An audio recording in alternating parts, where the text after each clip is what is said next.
as the history of political institutions shows, is of the utmost importance for the community of nations. The importance of personal prestige can hardly be overestimated, because the possibility of regressive dissolution in the collective psyche is a very real danger, not only for the outstanding individual, but also for his followers. The possibility is most likely to occur when the goal of prestige, universal recognition, has been reached. The person then becomes a collective truth, and that is always the beginning of the end. To gain prestige is a positive achievement, not only for the outstanding individual, but also for the clan. The individual distinguishes himself by his deeds, the many by their renunciation of power. So long as this attitude needs to be fought for and defended against hostile influences, the achievement remains positive. But as soon as there are no more obstacles and universal recognition has been attained, prestige loses its positive value and usually becomes a dead letter. A schismatic movement then sets in, and the whole process begins again from the beginning. Because personality is of such paramount importance for the life of the community, everything likely to disturb its development is sensed as a danger. But the greatest danger of all is the premature dissolution of prestige by an invasion of the collective psyche. Absolute secrecy is one of the best known primitive means of exercising this danger. Collective thinking and feeling and collective effort are far less of a strain than individual functioning and effort. Hence, there is always a great temptation to allow collective functioning to take the place of individual differentiation of the personality. Once the personality has been differentiated and safeguarded by magical prestige, its leveling down and eventual dissolution in the collective psyche, e.g., Peter's denial, occasion a loss of soul in the individual, because an important personal achievement has been either neglected or allowed to slip into regression. For this reason, taboo infringements are followed by draconian punishments, altogether in keeping with the seriousness of the situation. So long as we regard these things from the causal point of view as mere historical survivals and metastases of the incest taboo, it is impossible to understand what all these measures are for. If, however, we approach the problem from the teleological point of view, much that was inexplicable becomes clear. For the development of personality, then, strict differentiation from the collective psyche is absolutely necessary, since partial or blurred differentiation leads to an immediate melting away of the individual in the collective. There is now a danger that in the analysis of the unconscious, the collective and the personal psyche may be fused together, with, as I have intimated, highly unfortunate results. These results are injurious both to the patient's life feeling and to his fellow men, if he has any influence at all on his environment. Through his identification with the collective psyche, he will infallibly try to force the demands of his unconscious upon others, for identity with the collective psyche always brings with it a feeling of universal validity, godlikeness, which completely ignores all differences in the personal psyche of his fellows. The feeling of universal validity comes, of course, from the universality of the collective psyche. A collective attitude naturally presupposes the same collective psyche in others, but that means a ruthless disregard not only of individual differences, but also of differences of a more general kind within the collective psyche itself, as, for example, differences of race. This disregard for individuality obviously means the suffocation of the single individual, as a consequence of which the element of differentiation is obliterated from the community. The element of differentiation is the individual. All the highest achievements of virtue, as well as the blackest villainies, are individual. The larger a community is, and the more the sum total of collective factors peculiar to every large community rests on conservative prejudices detrimental to individuality, the more will the individual be morally and spiritually crushed, and, as a result, the one source of moral and spiritual progress for society is choked up. Naturally, the only thing that can thrive in such an atmosphere is sociality, and whatever is collective in the individual. Everything individual in him goes under, i.e., is doomed to repression. The individual elements lapse into the unconscious, where, by the law of necessity, they are transformed into something essentially baleful, destructive, and anarchical.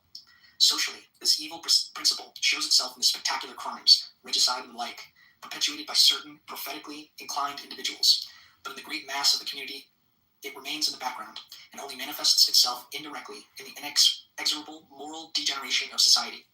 It is a notorious fact that the morality of society as a whole is in inverse ratio to its size. For the greater the aggregation of individuals, the more the individual factors are blotted out, and with them, morality, which rests entirely on the moral sense of the individual and the freedom necessary for this.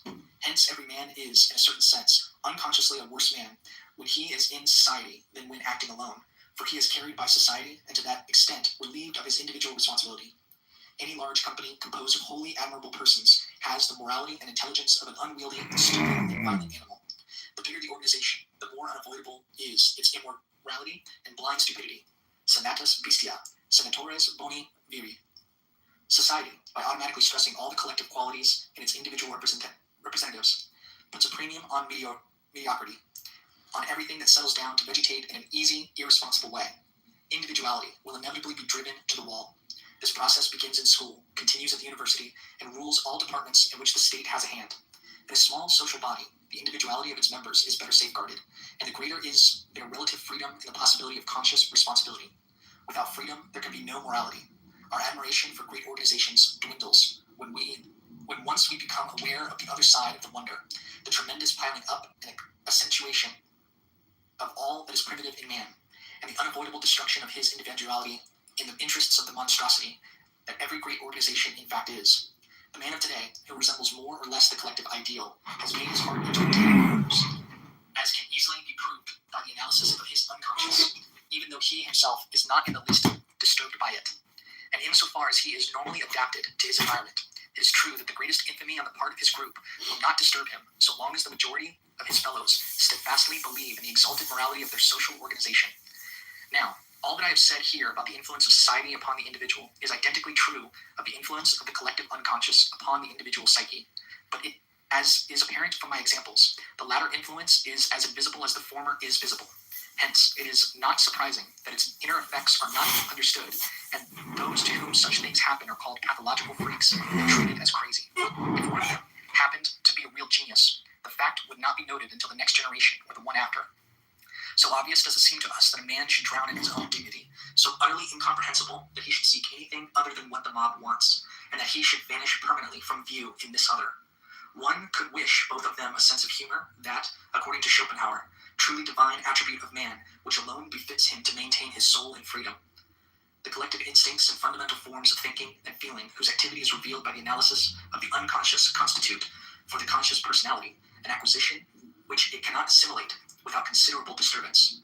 It is, therefore, of the utmost importance in practical treatment to keep the integrity of the personality constantly in mind. For, if the collective psyche is taken to be the personal possession of the individual, it will result in a distortion or an overloading of the personality, which is very difficult to deal with. Hence, it is imperative to make a clear distinction between personal contents and those of the collective psyche. This distinction is far from easy, because the personal grows out of the collective psyche and is intimately bound up with it. So it is difficult to say exactly what contents are to be called personal and what collective. There is no doubt, for instance, that archaic symbolisms, such as we frequently find in fantasies and dreams, are collective factors. All basic instincts and basic forms of thinking and feeling are collective. Everything that all men agree in regarding as universal is collective. Likewise, everything that is universally understood, universally found, universally said and done. On closer examination, one is always astonished to see how much of our so-called individual psychology is really collective. So much, indeed, that the individual traits are completely overshadowed by it. Since, however, individuation is an elliptical psychological necessity, we can see from the ascendancy of the collective what very special attention must be paid to this delicate plant, individuality, if it is not to be completely smothered. Human beings have one faculty which, though it is of the greatest utility for collective purposes, is most pernicious for individuation, and that is the faculty of imitation. Collective psychology cannot dispense with imitation, for without it all mass organizations, the state, and the social order are impossible. Society is organized, indeed, less by law than by the propensity of imitation, implying equally suggestibility, suggestion, and mental contagion. But we see every day how people use, or rather abuse, the mechanism of imitation for the purpose of personal differentiation.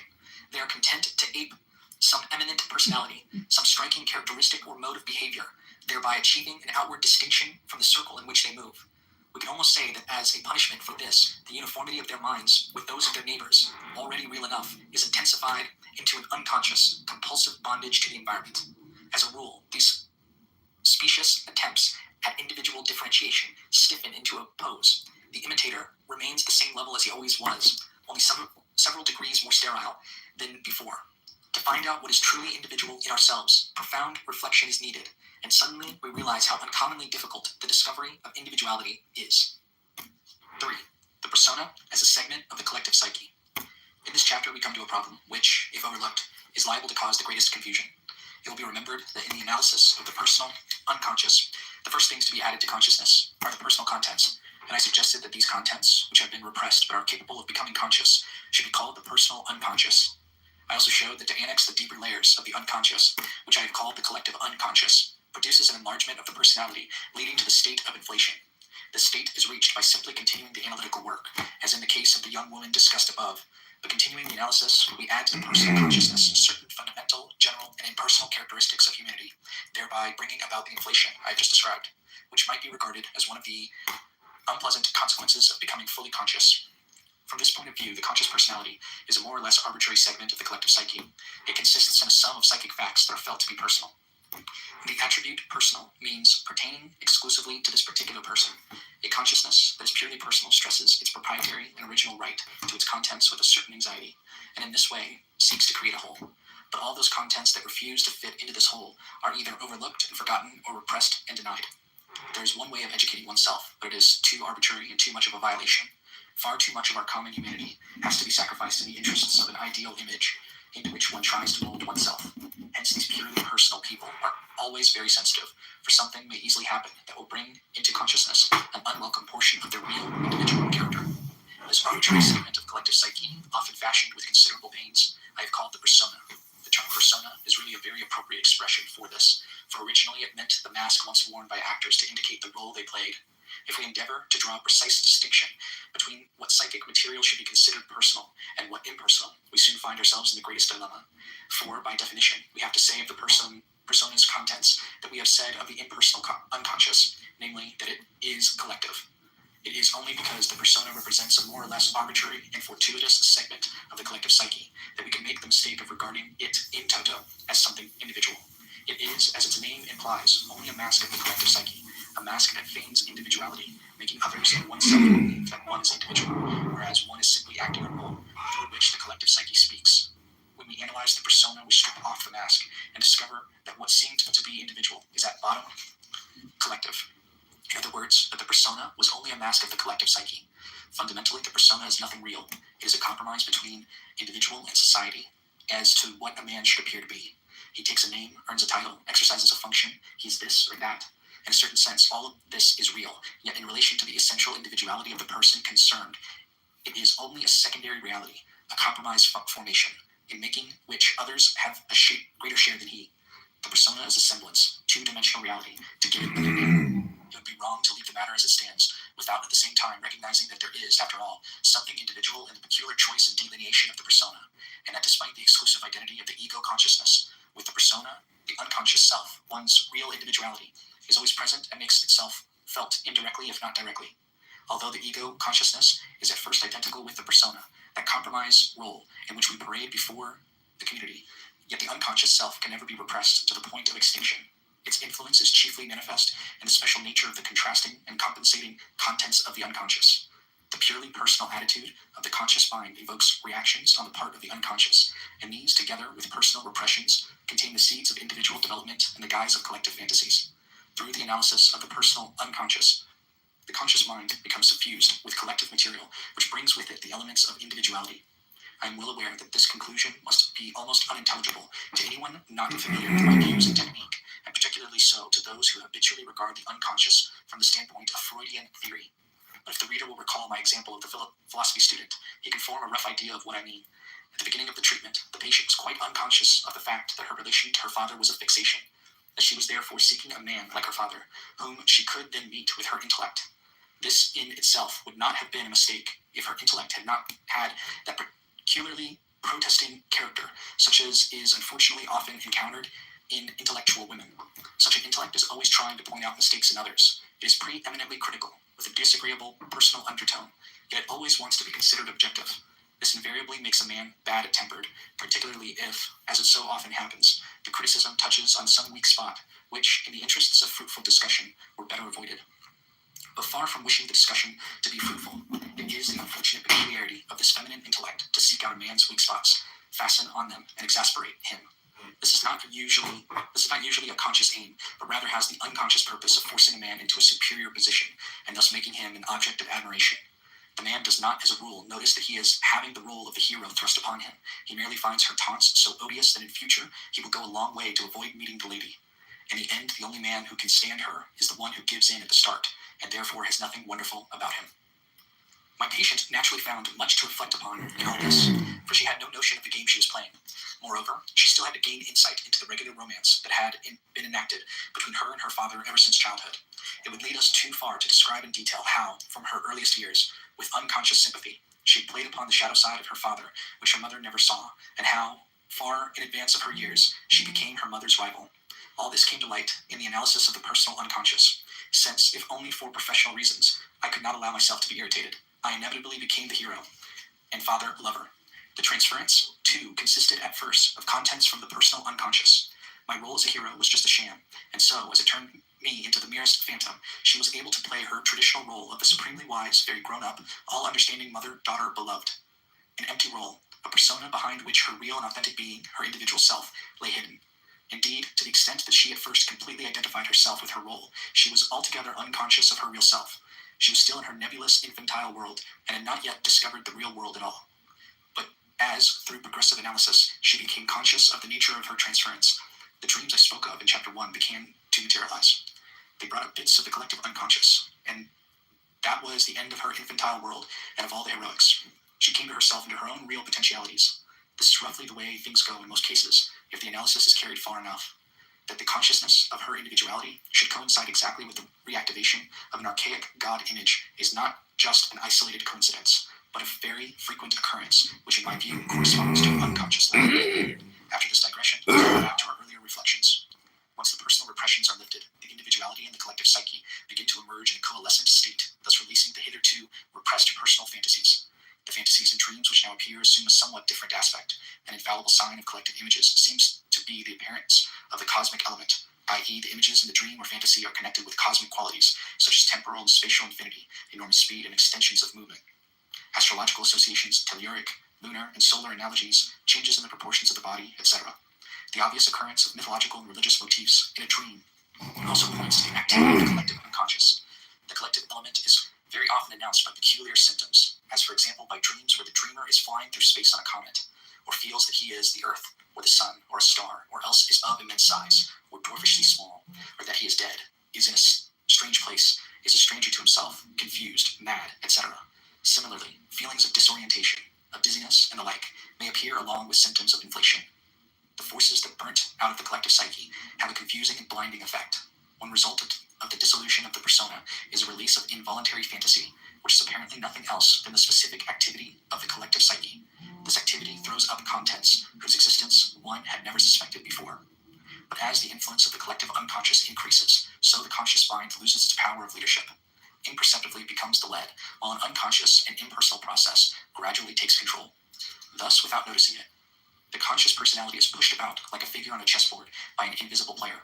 It is this player who decides the game of fate, not the conscious mind and its plans. This is how the resolution of the transference, apparently so impossible to the conscious mind, was brought about in my earlier example. The plunge into this process becomes unavoidable whenever the necessity arises of overcoming an apparently insuperable difficulty. It goes without saying that this necessity does not occur in every case of neurosis, since perhaps in the majority the prime consideration is only the removal of temporary difficulties of adaptation. Certainly severe cases cannot be cured without a far-reaching change of character or of attitude. In by far the greatest number, adaptation to external reality demands so much work that inner adaptation to the collective unconscious cannot be considered for a very long time. But when this inner adaptation becomes a problem, a strange, irresistible attraction proceeds from the unconscious and exerts a powerful influence on the conscious direction of life. The predominance of unconscious influences, together with the associated disintegration of the persona and the deposition of the conscious mind from power, constitute a state of psychic disequilibrium, which, in analytical treatment, is artificially induced for the therapeutic purpose of resolving a difficulty that might block further development. There are, of course, innumerable obstacles that can be overcome with good advice and a little moral support, aided by goodwill and understanding on the part of the patient. Excellent curative results can be obtained in this way. Cases are not uncommon where there is no need to breathe a word about the unconscious. But again, there are difficulties for which one can foresee no satisfactory solution. If, in these cases, the psychic equilibrium is not already disturbed before treatment begins, it will certainly be upset during the analysis, and sometimes without any interference by the doctor. It often seems as though these patients had only been waiting to find a trustworthy person in order to give up and collapse. Such a loss of balance is similar, in principle, to a psychotic disturbance. That is, it differs from the initial stages of mental illness only by the fact that it leads, in the end, to greater health, while the latter leads to yet greater destruction. It is a condition of panic, a letting go in face of apparently hopeless complications. Mostly it was preceded by desperate efforts to master the difficulty by force of will. Then came the collapse, and the once guiding will crumbles completely. The energy, thus freed, disappears from consciousness and falls into the unconscious. As a matter of fact, it is at these moments that the first signs of unconscious activity appear. I'm thinking of the example of that young man who was weak in the head. Obviously, the energy that fell away from consciousness has activated the unconscious. The immediate result is a change of attitude. One can easily imagine a stronger head, which would have taken that vision of the stars as a healing apparition, and would have looked upon human suffering sub specie aeternitatis, in which case his senses would have been restored. Had this happened, an apparently insurmountable obstacle would have been removed. Hence, I regard the loss of balance as purposive, since it replaces a defective consciousness by the automatic and instinctive activity of the unconscious, which is aiming all the time at the creation of a new balance and will moreover achieve this aim, provided that the conscious mind is capable of assimilating the contents produced by the unconscious, i.e., of understanding and digesting them. If the unconscious simply rides roughshod over the conscious mind, a psychotic condition develops. If it can neither completely prevail nor yet be understood, the result is a conflict that cripples all further advance. But with this question, namely the understanding of the collective unconscious, we come to a formidable difficulty, which I have made the theme of my next chapter. 4. Negative attempts to free the individuality from the collective psyche. A. Regressive restoration of the persona. The collapse of the conscious attitude is no small matter. It always feels like the end of the world, as though everything had tumbled back into original chaos. One feels delivered up, disoriented, like a rudderless ship that is abandoned to the moods of the elements. So at least it seems. In reality, however, one has fallen back upon the collective unconscious, which now takes over the leadership. We could multiply examples of cases where, at the critical moment, a saving thought, a vision, an inner voice, came with an irresistible power of conviction and gave life a new direction. Probably we could mention just as many cases where the collapse meant a catastrophe that destroyed life. For at such moments, morbid ideas are also liable to take root, or ideals wither away, which is no less disastrous. In one case, some psychic oddity develops, or psychosis. In the other, a state of disorientation and demoralization. But once the unconscious contents break through into consciousness, filling it with their uncanny power of conviction, the question arises of how the individual will react. Will he be overpowered by these contents? Will he credulously accept them, or will he reject them, disregarding the ideal reaction, namely critical understanding? The first case signifies paranoia or schizophrenia. The second may either become an eccentric with a taste for prophecy, or he may revert to an infantile attitude and be cut off from the human society. The third signifies the regressive restoration of the persona. This formulation sounds very technical, and the reader may justifiably suppose that it has something to do with a complicated psychic reaction, such as can be observed in the course of analytical treatment. It would, however, be a mistake to think that cases of this kind make their appearance only in analytical treatment. The process can be observed just as well, and often better, in other situations of life, namely in all those careers where there has been some violent and destructive intervention of fate. Everyone, presumably, has suffered adverse turns of fortune, but mostly they are ones that heal and leave no crippling mark. But here we are concerned with experiences that are destructive, that can smash a man completely, or at least cripple him for good. Let us take as an example a businessman who takes too great a risk and consequently becomes bankrupt. If he does not allow himself to be discouraged by this depressing experience, but undismayed, keeps his former daring, perhaps with a little salutary caution added, his wound will be healed without permanent injury. But if, on the other hand, he goes to pieces, abjures all further risks, and laboriously tries to patch up his social reputation within the confines of a much more limited personality, doing inferior work with the mentality of a scared child, in a post far below him, then, technically speaking, he will have restored his persona in a regressive way. He will, as a result of his fright, have slipped back to an earlier phase of his personality. He will have demeaned himself, pretended that he is as he was before the crucial experience, though utterly unable even to think of repeating such a risk. Formerly, perhaps he wanted more than he could accomplish. Now he does not even dare to attempt what he has in him to do. Such experiences occur in every walk of life, and in every possible form, hence in physiological treatment also. Here again, it is a question of widening the personality, of taking a risk on one's circumstance, or on one's nature. What the critical experience is in actual treatment can be seen from the case of our philosophy student. It is the transference. As I have already indicated, it is possible for the patient to slip over the reef of the transference unconsciously, in which case it does not become an experience, and nothing fundamental happens. The doctor, for the sake of mere convenience, might well wish for such patients. But if they are intelligent, the patients soon discover the existence of this problem for themselves. If then the doctor, as in the case above, is exalted into the father-lover, and consequently has a flood of demands let loose against him, he must perforce think out ways and means of parrying the onslaught, without himself getting drawn into the maelstrom, and without injury to the patient. A violent rupture of the transference may bring on a complete relapse, or worse, so the problem must be handled with great tact and foresight. Another possibility is the pious hope that in time the nonsense will stop of its own accord. Certainly everything stops in time, but it may be an unconscionably long time. And the difficulties may be so unbearable for both sides that one might as well give up the idea of time as a healing factor at once. A far better instrument for combating the transference would seem to be offered by the Freudian theory of neurosis. The dependence of the patient is explained as an infantile sexual demand that takes the place of a rational application of sexuality. Similar advantages are offered by the Adlerian theory, which explains the transference as an infantile power aim and as a security measure. Both theories fit the neurotic mentality so neatly that every case of neurosis can be explained by both theories at once. This highly remarkable fact, which any unprejudiced observer is bound to corroborate, can only rest on the circumstance that Freud's infantile eroticism and Adler's power drive are one and the same thing, regardless of the clash of opinions between the two schools. It is simply a fragment of uncontrolled and at first uncontrollable primordial instinct that comes to light in the phenomenon of transference. The archaic fantasy forms that gradually reach the surface of consciousness are only a further proof of this. We could try both theories to make the patient see how infantile, impossible, and absurd his demands are, and perhaps in the end he will actually come to his senses again. My patient, however, was not the only one who did not do this. True enough, the doctor can always save his face with these theories and extricate himself from a painful situation more or less humanely. There are indeed patients with whom it is, or seems to be, unrewarding to go to greater lengths, but there are also cases where these procedures cause senseless psychic injury. In the case of my student, I dimly felt something of the sort, and I therefore abandoned my rationalistic attempts in order, with ill-concealed mistrust, to give nature a chance to correct what seemed to me to be her own foolishness. As already mentioned, this taught me something extraordinarily important, namely the existence of an unconscious self-regulation. Not only can the unconscious wish, it can also cancel its own wishes. This realization of such immense importance for the integrity of the personality must remain sealed to anyone who cannot get over the idea that it is simply a question of infantilism. He will turn round on the threshold of this realization and tell himself, it was all nonsense, of course. I'm a crazy visionary. The best thing to do would be to bury the unconscious or throw it overboard with all its works. The meaning and purpose attack other civilians. And you can understand that craziness, although you can't legitimize it. When it comes to a group of crazies, it's a little bit more sinister. When it comes to an entire nation of crazies, and that's the worst type of terror you can have. That's definitely evil. But you not compare.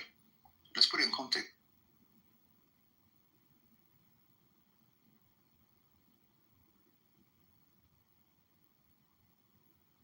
Are you like talking about oppression? Because oppression happens in a very stealthy way. Terrorism, as Muslims, we need to be honest.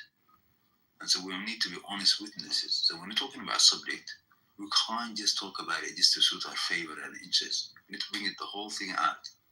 So in that light, we have lots of terrorists around the planet. And the biggest terrorist of all, that... Oh, he's back. Yeah, sorry, I apologize. I swiped myself by mistake. So the biggest terrorists actually get away with it. The biggest of all criminals. And they want to corner the discussion. But they're oppressors. Like, terrorists are the ones who are, like, surprise. Like, they do surprising things, right? People that it wasn't expected. But these oppressors, they have a methodology, they have a plan. No. There's no oppressors. You can't use different terminologies. This is the biggest nonsense of the lot. I try to put it in context. So you've got, let's define as such, and if somebody disagrees with the definition, they can obviously correct it. So the deliberate targeting of civilians, in war, lots of things happen between soldiers, even crimes. But when it comes to civilian populations, to achieve whether it's a religious so-called agenda, political agenda, or otherwise, and somebody, let's say, called armed with a weapon or a bomb strapped to their body, that's an unarmed person, incidentally, and they go and target the civilian population to achieve this so-called religious, political, or other goal. That is an act of terrorism. We're not talking an act of war now. This is an act of terrorism because you're targeting civilian populations. Yeah, have other by definition of just again, how you said it. And this terrorism is all madness. But when it comes to one single individual, you cannot understand how one individual can be crazy but must be stopped when they're doing this. And this is called terrorism. Up the stakes a little bit up now. You've got a group of crazies acting as a group, so-called a terrorist group now, not just an individual. Again, attacking civilians. Now it's becoming evil. Now, can you get a group of crazies to come and unite in one common idea? No, unless they're evil. Now, look at it now in the context of an entire state that's marshalling the resources of that nation to attack civilians, to do the same vile act in a higher scale. What would you call this? Is this craziness? Is this mass craziness, or is this pure and utter evil? It's the same reality. It's not called oppression. It's called terrorism. You're doing so with targeting civilians. Why are people not calling a spade a spade? What's all the niceties? We can't play politics with this.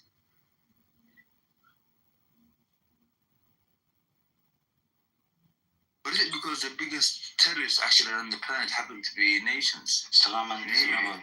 Greetings of peace. Hi. Hey guys. Salaman. Hey Minuri, peace. How's it going? Peace, Rai. Hope you're well. Yeah. I mean, it's not business as usual actually. Like it is. I think I've learned that I've lots of like big download, obviously. So yeah. Infinity life. That's the cool realization. That is there's one death. What day? Number of days dead 1. Number of days alive. Infinity -1. Day of death. Okay, so I think we need to put things in perspective and just like get cracking. You know, like Nizam or whatever, whoever. Like, just don't even, I don't pick a believe lane. in You infinity. speak with somebody, you basically say, pardon me? I don't believe in infinity. It's a concept. It's not based in reality. All right, here, let me convince you. Would it be okay for me to do that? Yeah, let's talk about it. All right. How long? What is the lifespan of a human being? 80 to 110 years. What does the Furqan say? It depends if you're talking about God's days or. Well, I'll tell you. The lifespan for human being, as identified in the Quran, is it's a range between Noah's age and whatever our maximum ages. And it says it's reincarnation, right? So that's. No. I mean, like just to situate ourselves, I'm in the Gregorian 2020 like model for the year. Like it conforms with the 12 months stipulation in the Quran. So we have 12 months. The Gregorian model, the Julian model. There's like what are these Hijri models, the lunar stuff. Like these guys are mixing. Like so, the Quran says anyway. There are basically infinity days ahead of us, and there's only one day of death. And it's great to basically. I mean, our life is capped off at 100 years, basically, ish, even. And for those of you who are consistent with Surah At-Tawbah at number 111, let me just put the URL in the link. I mean, in the chat. Just give me a minute. So just take a second. Maddie, stop. This one is. What? I didn't do anything. Maddie, no gifts. There you got it. All right, here we go. As follows. Go here. Open this published link. Copy that. Go here. Sorry, where is this discussion going? I don't know. We're proving that there's infinity beyond. Yeah, I know, but right. Yes, there was a discussion. I don't know to do with the title or to do with the. I'm not convinced that we have. Sorry, what's that? Vadi, you're always like rumbling. Like, No, not jumbling at all. No rumbling. We were talking about a couple of issues, and I don't know where the discussion is heading now. Okay, I just want to just show Surah 9:111. Okay, just mark this, please. Give me a second. And so it shows. Hold on a minute, guys. Please, patience, stubborn, guys. Just honestly. No, I'm asking. So what it shows is that we have an infinite number of days ahead of us. Isn't that what the concept is, my brother? Have a look. Can you please just click that URL and let's just read it together. No, okay, I understand that. No. Do you not understand it? Read it. Just click the link there. Just read it in English. Somebody volunteer to read it for me, please.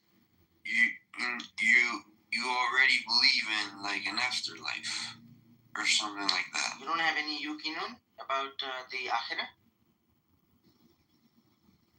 I'm not so sure. Who's the speaking? CM? Me, yeah. Please identify yourself. Are you a bashar or an insan? Please confirm. I don't even know. Get out. Eject this idiot. Okay. Yes, just carry on. Ryan wanted to share that. Pardon my language. I really apologize. He's a guest. Stop. He's a visitor to this room. He's going to be treated with dignity. Peace. I apologize. Okay. You can't just put CM here like this. He's laughing. Oh, God. I'm not laughing at that, honestly. Okay, Surah Al-Araf, you know? Okay. Mr. CM, do you know anything about Surah Al-Araf? CM is not specifically a Muslim, maybe. What is he? Well, Okay, the category is like this. Okay, guys, listen. Logic works like this. Very simple. Let's just toss it in. Domain of discourse. Mahdi, if you're the mod on the top left of my screen, basically, the domain of discourse is the set beyond which no other, like, gobbledygook can go on. Like, that is the boundary. So my domain of discourse is Yasin. That's one entry. Entry number 2 is Insan. Entry number 3 is Bashar. All right, that's it. The conversation has stayed only those 3 categories. Who wants to take me on? Go ahead. Thank you. Yeah, that's... Well, we'll see whether people want to discuss these things at the present moment, because there is a title to this. Oh, mumbling. I see. Okay. So, fine. There is a title. I don't want a business. That's fine. Go ahead. Carry on, guys. Alaikum assalam. To be peace from Assalam, the source of... Alaikum assalam. So the title was said by the owner of the room, that's Dawood. So if you guys want to engage with the title, excellent. Otherwise, you can nominate anyone. Would it be okay to update the title? Well, Dawood just put it on. I don't know whether it had fair discussion of it or not. Maybe. No, Mahdi. I would strongly recommend it. Urge you, in fact. Let's just change it to Mu'min. Just remove the... just make it Mu'min. Yeah, it depends on the rest of the people on stage, at least. Where they decide to discuss. Maybe they want to take the conversation somewhere else. So I cannot dictate how they Why can't you make a decision, Mahdi? Oh man. No, because I'm just Okay, let's reset the room. Mehdi wants to I would say the title. Yeah, No, I would say the title. No, bro. Mehdi, Mahdi. let's just reset the room. I'm not coercing anybody to do anything. Just understand that. I'm requesting humbly, as an old trusted friend of lots of people, please update the title from Muslim to Mu'min. Would you do that for me as a kind gesture? Thank you. I could. Once the others in the stage agree to it, maybe they want to take the conversation in a different direction. Is there a difference? I plead Illa an yasha Allah from 1824. Mehdi, what's the resistance to this? Like, what's There's no resistance, but it's just that we've got now 7 people on stage. If I could see that correctly, I have to. Well, no one else is speaking up, and I think everyone's okay with so silence. it's the others. So we've got Optimist, we've got L, we've got CM, we've got Preet, and we've got Rahim. Is there a difference between a Muslim and a Mu'min? No. Well, you could. That we need everybody chime in. That's what I would like to do. But maybe others on stage, because we've got guests who are not necessarily believers or Muslim. Maybe they want to ask some questions about Islam. Maybe they want to even criticize Islam, maybe objectively, if they have criticism. Okay, criticism is open, everyone. Go ahead. So if you And spot the devil and then just take him out. Yeah, Mahdi, unfortunately, you're carrying the devil badge at the moment for me, in my tracker at least. But I'm not trying to do this. I know, you better pass it on to a real devil, okay? Yeah, so the room owner, that's Dawood, he actually said the title of this room. Well, it says philosophy on the top right of mine, and then Islamic, whatever Islamic means, let's go there, go. He said, what is a Muslim, if I can see it correctly? No, I'm looking at the rubric on the top, and it says Islamic on the top left of my screen. I don't know about yours, Mahdi, you bet. Yeah, well, maybe not now. Maybe later. Doesn't Muslim mean one who defers to God? Okay, so any other takers? Yeah, in my opinion, Islam means peace, and someone who's Muslim is somebody who is in peace. And specifically, at peace with God.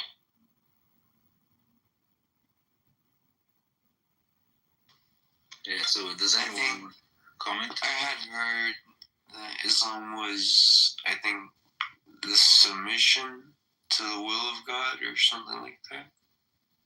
that's what they do, but what does it mean?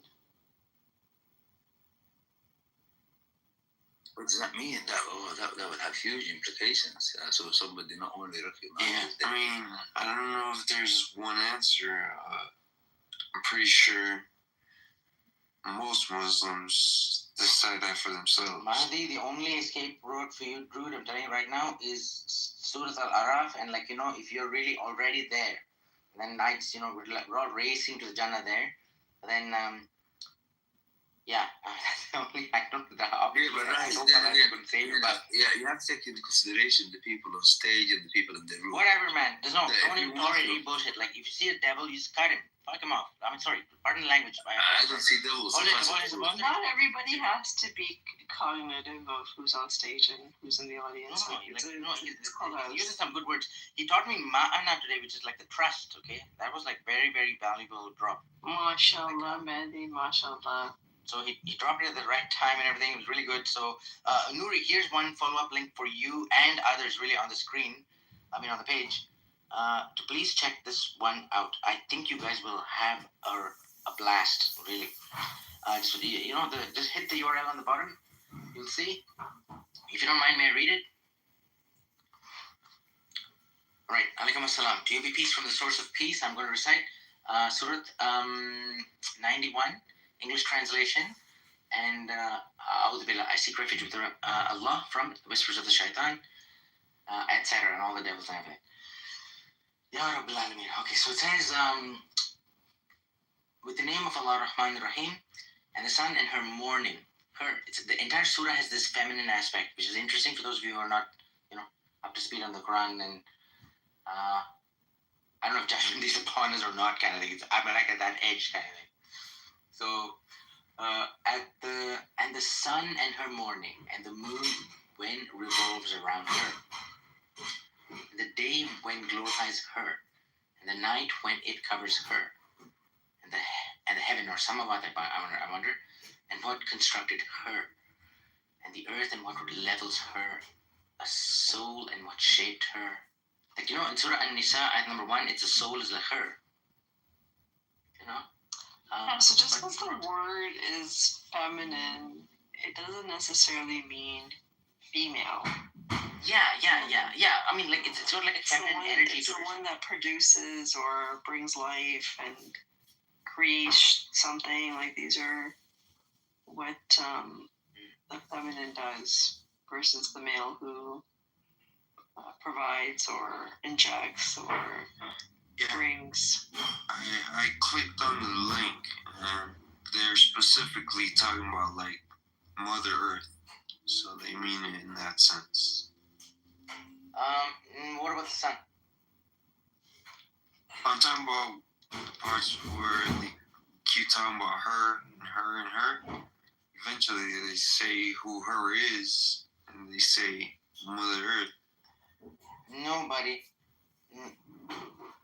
I mean, it says, okay, the ayat that I read, the 91:6. Do you have access to it by any chance? Yeah, I'm looking at 91:6. Yeah, would you be able to read it for me, like your copy? Exactly, that's the part that I'm talking about. They're talking about and the earth and what levels her. Her as the earth. All right, great. And the soul and what shaped her, but brought her wickedness and her piousness, has prospered one who purifies her, and has lost one who buries her, falsified Thamud, and with her transgression, behold, brought out her splitting, that said to them, messenger of Allah, Nakhata, of the god, and slake her. That one I need clarification, if very honestly, I don't know what that entirely means. Maybe it's like killing of the camel or something that happened in one of those, But they falsified him, but they cut her, so destroyed over them their Lord with their crimes, which shaped her, and not he fears end of her. Allah. Salamun. I will catch you guys in a minute. Okay, thank you, Rahi. That was really insightful. My pleasure. Mandy, did you want to reset the room? Yeah, sorry. Yeah, I'm just waiting for some direction. Uber. Yes, where do you want to take the conversation? I know we keep talking about what is a Muslim. I mean, there's lots of interest in this room about what is a Muslim, so I provided my comments. Anybody else would like to provide their comment? Preet, go ahead. Yeah, I believe like a true Muslim, for example, who believe in the original culture, they are brought up in the way, obviously, whatever they follow, because everyone has different beliefs. Like I'm a Sikh, okay, so I have my different beliefs. But what I would say a true Muslim is someone who follows as per their Prophet Muhammad and towards Allah in all good deeds. Because I don't think anywhere in Quran or any of the holy books it says to to kill someone, or you'll get Jannah or jihad if you do certain things and cause destruction. It's just being devoted to a God and do it your way and do good deeds. That's all. Yeah. That's pretty empowering of hearing a Sikh say these things. I think it's really beautiful, and I think it's important to highlight that. Yeah, I think everyone should think this way, because we can't just, this is why they say never judge a book by its cover. So what happened is, for example, we were talking about terrorists before, right? And you said a beautiful thing where you said it's not a Muslim who's a terrorist, it's a person who's a terrorist, right? Now, it's unfortunate that the person who did something, his name is related to something. He could be a saint, so we classify him as a Sikh. He could be a Muslim, so we classify him as a Muslim. He could be a Christian. So what happens is we start to think like, okay, everyone's the same. But then our judgment is wrong then. So we need to be smart about and grow up into this, that people do stuff which are not, right, but then it doesn't mean it's the culture or the religion that's asking them to do it. It's just some stupid people.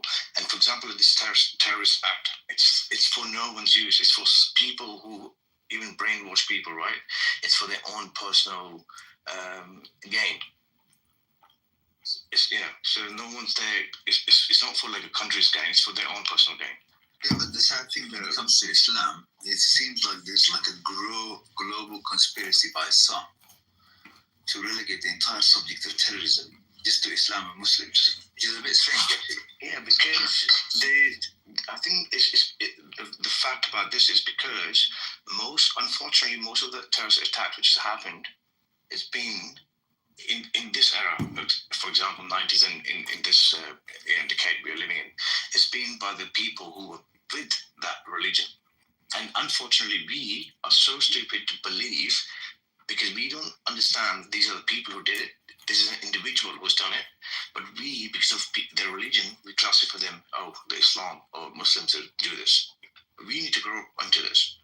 Yeah. And if we don't do it, we can't blame anyone else for that, And that's a really good point. Like, it's this era, because we had, the Christian Crusades that attributed a lot of terrorism to their surrounding bordering countries. So I think that's really, really cool that you recognize that. Yeah, but if we're really being honest, in this era, if we took the real holistic picture overview, no bias, yeah? We're all human beings, and we should all be equally vigilant towards these kind of obnoxious crimes. It doesn't matter who's doing it, whether it's our own family or somebody else. So if we were to be objective and be consistent and not hypocrites, we need to stand back and ask ourselves, what is this thing? And I tried to define it earlier. We don't have any bias. Sadly, some of the establishments around the planet have chosen deliberately not to define this word terrorism. Mandy, can you please pay attention to who's in the room and who's on stage? Because I think what you're trying to talk about is a conspiracy theories. I think what you're getting into is conspiratory, so I would just keep it simple, Mandy. No, it's being very simple. Simple doesn't mean terrorism equals Islam. That's not being simple. That's a deception. To argue even in our times. But no one's saying that. No, I know. In our times, even recent times, there's been lots of terrorism. Sadly, lots. Millions have lost their lives, and it wasn't by the so-called the craziest who just trapped them. By the way, all terrorism should be condemned equally. Actually, no, maybe so equal, but all of it needs to be condemned, because as I highlighted earlier, there's the terrorism that emanates from madness and has to be stopped. The terrorism that emanates from evil, that needs to be Would you stopped too. consider it also emanates from like books and legislation? Yeah, if this is the case, we need to identify the target. But this idea, now we're not just talking about terrorism in the paradigm of Islam. So this is an outrageous deception. There's terrorism happening right now. All you need to do is open your TV screen. And it's happening in a vile scale. Like a lot of No, it's not here. It's not like. School shootings are terror, and they're usually There are kids being shot today. There are women being shot today. There are men being shot today. They are killed from some of the most graphic types of weapons out there. And actually, this is the worst type of terrorism you could see. When it's an entire group of crazies, pure evil. Yeah, the U.S. school shootings, right? It's usually young. Not just the U.S. I'm talking about the state. I'm talking. Nuri, you need to be a little bit. You need to look at any of the last couple of decades that we live in. Is that year? That particular decade, 10 years. I'm just trying to bring up points that people can relate to. Yeah, I'm making a point too, Nuri. I'm making a point too. As a Muslim, I need to be honest. I can't lie. Even if it's my parents are doing it, I cannot lie. So if you take any particular decade and look at the number of murders, killings around the planet, and you count it all the way from street hoodlums upwards, you're looking at probably about all the murders committed around the planet reported in that decade. About only 10% of them were actually done through so-called street hoodlums, so-called individual terrorists, and so on. Actually, guess what? 90% of the murders have been committed by countries, states. I did say states. Yeah, it's at the higher level. No, not even legislation. What do you mean legislation? Forget about legislation. Anybody could make legislation. Why are you so weird? Why are you being so defensive? Why would we have I'm to not agreeing with you? you. Why? You don't have to agree with me. If you disagree with me, you could correct me. But if you're telling me that a crime committed by an individual is condemnable, but the same crime committed by a country is not condemnable, really? What kind of double standards is this? Manny, I agree with you. Like, I agree that there's like higher levels of corruption that people don't necessarily see. Like they see it at the individual level. I agree with you on that fact. But yeah, I'm not disagreeing with you. I think we're all on the same page here. Yeah, and it's just sad because I've always felt all crimes against, especially civilian populations, against any human being, it's a crime. And we're all one human family, and we all come from the same essence. And these double standards is what leads to the so-called evilness. Sadly. So can you invite Hamza? He wants to explain what a Muslim is. I think he's got some good points. Hamza, I don't see hands raised, but I'll invite every Hamza that I can see. Is there another Hamza? We invited one. I only see one Hamza, I think. Okay, so there's another person. Okay, yeah, maybe I need some help, moderation. Assalamu alaikum. Walaikum salam wa rahmatullah. That's so cool, pretty. So when a Muslim says Assalamu alaikum and walaikum assalam, like what is that in English? Because I would say that probably defines a Muslim, right? Well, that's what I was saying. Like Islam, Salam, Muslim, these are all derivatives of the word peace. So when they say Salam alaikum, is it peace to you? And the return is wa alaikum assalam, which is peace be to you too. Oh my gosh, so maybe Islam and Muslims, maybe it has to do with peace, not war. Oh my God. And that's what we're trying to do, is establish peace in this room, right? So let's not talk about like war. But Hamza, go ahead.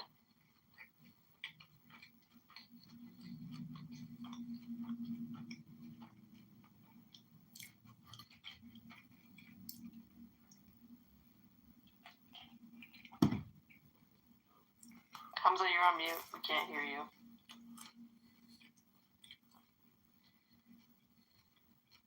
Khadija finds this funny. Like, she thinks it's funny when we say that Muslims are peaceful. She thinks it's pretty funny.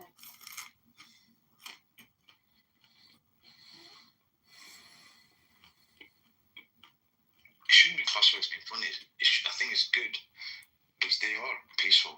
It's just some people. You need to understand, for example, where I come from, I'm from India, right? So we've got loads of Muslims there, right? And we've always been brought up in this very diverse culture. You know, there's Christian, Buddhist, Hindu, Muslim, Sikh, for example, right? We've never had a problem where we look upon each other in a different way. We go to each other's houses, we celebrate each other's, festivals. Like we'll celebrate Eid, they'll celebrate the Holi, we'll celebrate Christmas, everything.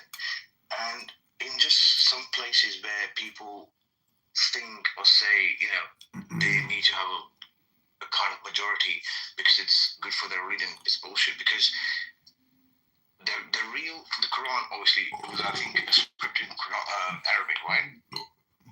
Now, most of the transcript of that in different countries, it's always translated.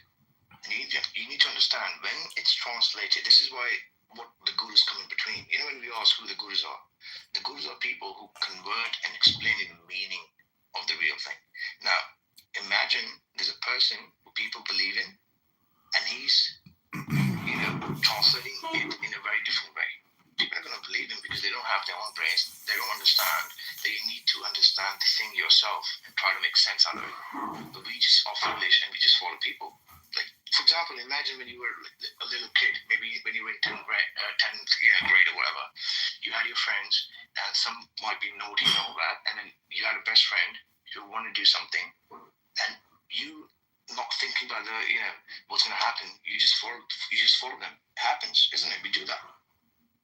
And this is why all these things, for example, the attacks and everything, it happens.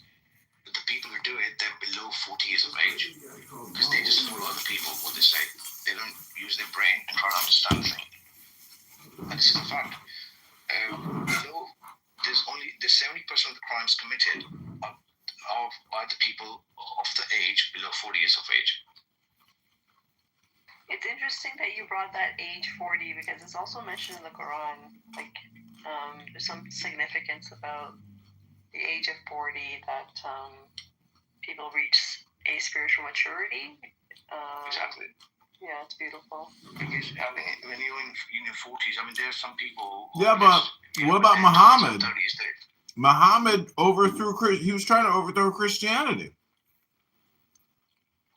Does it say somewhere he was trying to do that? Where'd you get that, man? Where'd you get that from? Honestly, It was a war. What is the actual history of Muhammad? What's his real history? Like, how many people did he fight? How many people did he kill? Like, what did he? Who were charging? Listen, the rabbis started charging people to go to synagogues and worship the Lord. So he was trying to fix that because religion should be free. Like, he wasn't trying to overthrow the Christians. Like, that's not true, bro. Maybe have you actually? I'm saying the Romans. I'm not trying. The Romans became the Christians, and thus it was not just a religious war; it was a civilizational war. No, it's spiritual war. People were charging money to worship God and get their offerings. Like, it was becoming like a business. And religion. So it was a war against the business? Yeah, the rabbis, they had a big, I don't know what happened, but I would. It was so a new business came in to compete with the old business, is what you're saying. Maybe I think we're crossing. Maybe you made an interesting charge, but maybe let's try to examine whether it's true or not. First of all, where did you get this charge from that Muhammad was a man trying to convert Christians?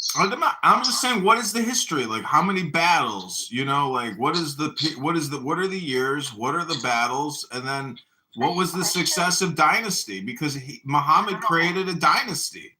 Okay, so but before we answer that question, could you tell us what do you think is that history? Tell us, and where do you get it from? I don't know. I saw the movie about Muhammad. It was called The Prophet. Which movie is this? Sorry. It's like the only authorized version ever made of Muhammad. You're talking about the Risala. The Risala, I think that was made in the 1970s or so. Yeah. Okay, what did you tell from that movie? I don't know. It was like a shadow person, meaning like it was like a holy person, because they never showed Muhammad. They just had that actor from Lawrence of Arabia. So there's like a mysticism, meaning like Muhammad wasn't just a warrior; he was like a wizard. Do you think that was being depicted in the movie, that Muhammad was a warrior in that movie? Yeah, it was very much like Lawrence of Arabia. They were engaged in conquest and battles. Lawrence of Arabia was a very different movie. That was a movie about struggle of empires and so-called realpolitik. I know, but it's the same thing. It's the same thing as Muhammad. It's a story of a prophet and a warlord with magic powers who conquered part of the world. And to this day, there's 1 billion people who worship the memory of Muhammad and his conquest. I don't know which billion. There must be out in space, but I haven't seen them. There's actually 2 billion Muslims, where you know, by the way. That's 1 in 4 human beings is a Muslim. That's a quarter of humanity, yeah? So no 1 billion, 2 billion. And these 2 billion Muslims, I haven't seen anyone worship Muhammad, incidentally. I've seen some cults, I've seen some sects, but I haven't seen anyone formally worship the Prophet Muhammad. I haven't seen that. Well, then what is a Muslim? Yeah, it's somebody who submits out. This is just a classical definition. Somebody who submits to the will of their maker. That's a Muslim. Now, that instruction, if you've actually ever read the Quran prohibits things like warmongering. If you actually read it. So I'll tell you what the 2 most overarching rules of conduct in war in the Quran. So one of them is to do with self-defense. Let me read it to you. So fight in the cause of Allah. Listen carefully. It sounds a bit scary at the beginning. But fight in the cause. This is just one single verse. You find it in chapter 2, verse 191. So fight in the cause of Allah. Those who fight you, but do not aggress, because Allah doesn't love the aggressors.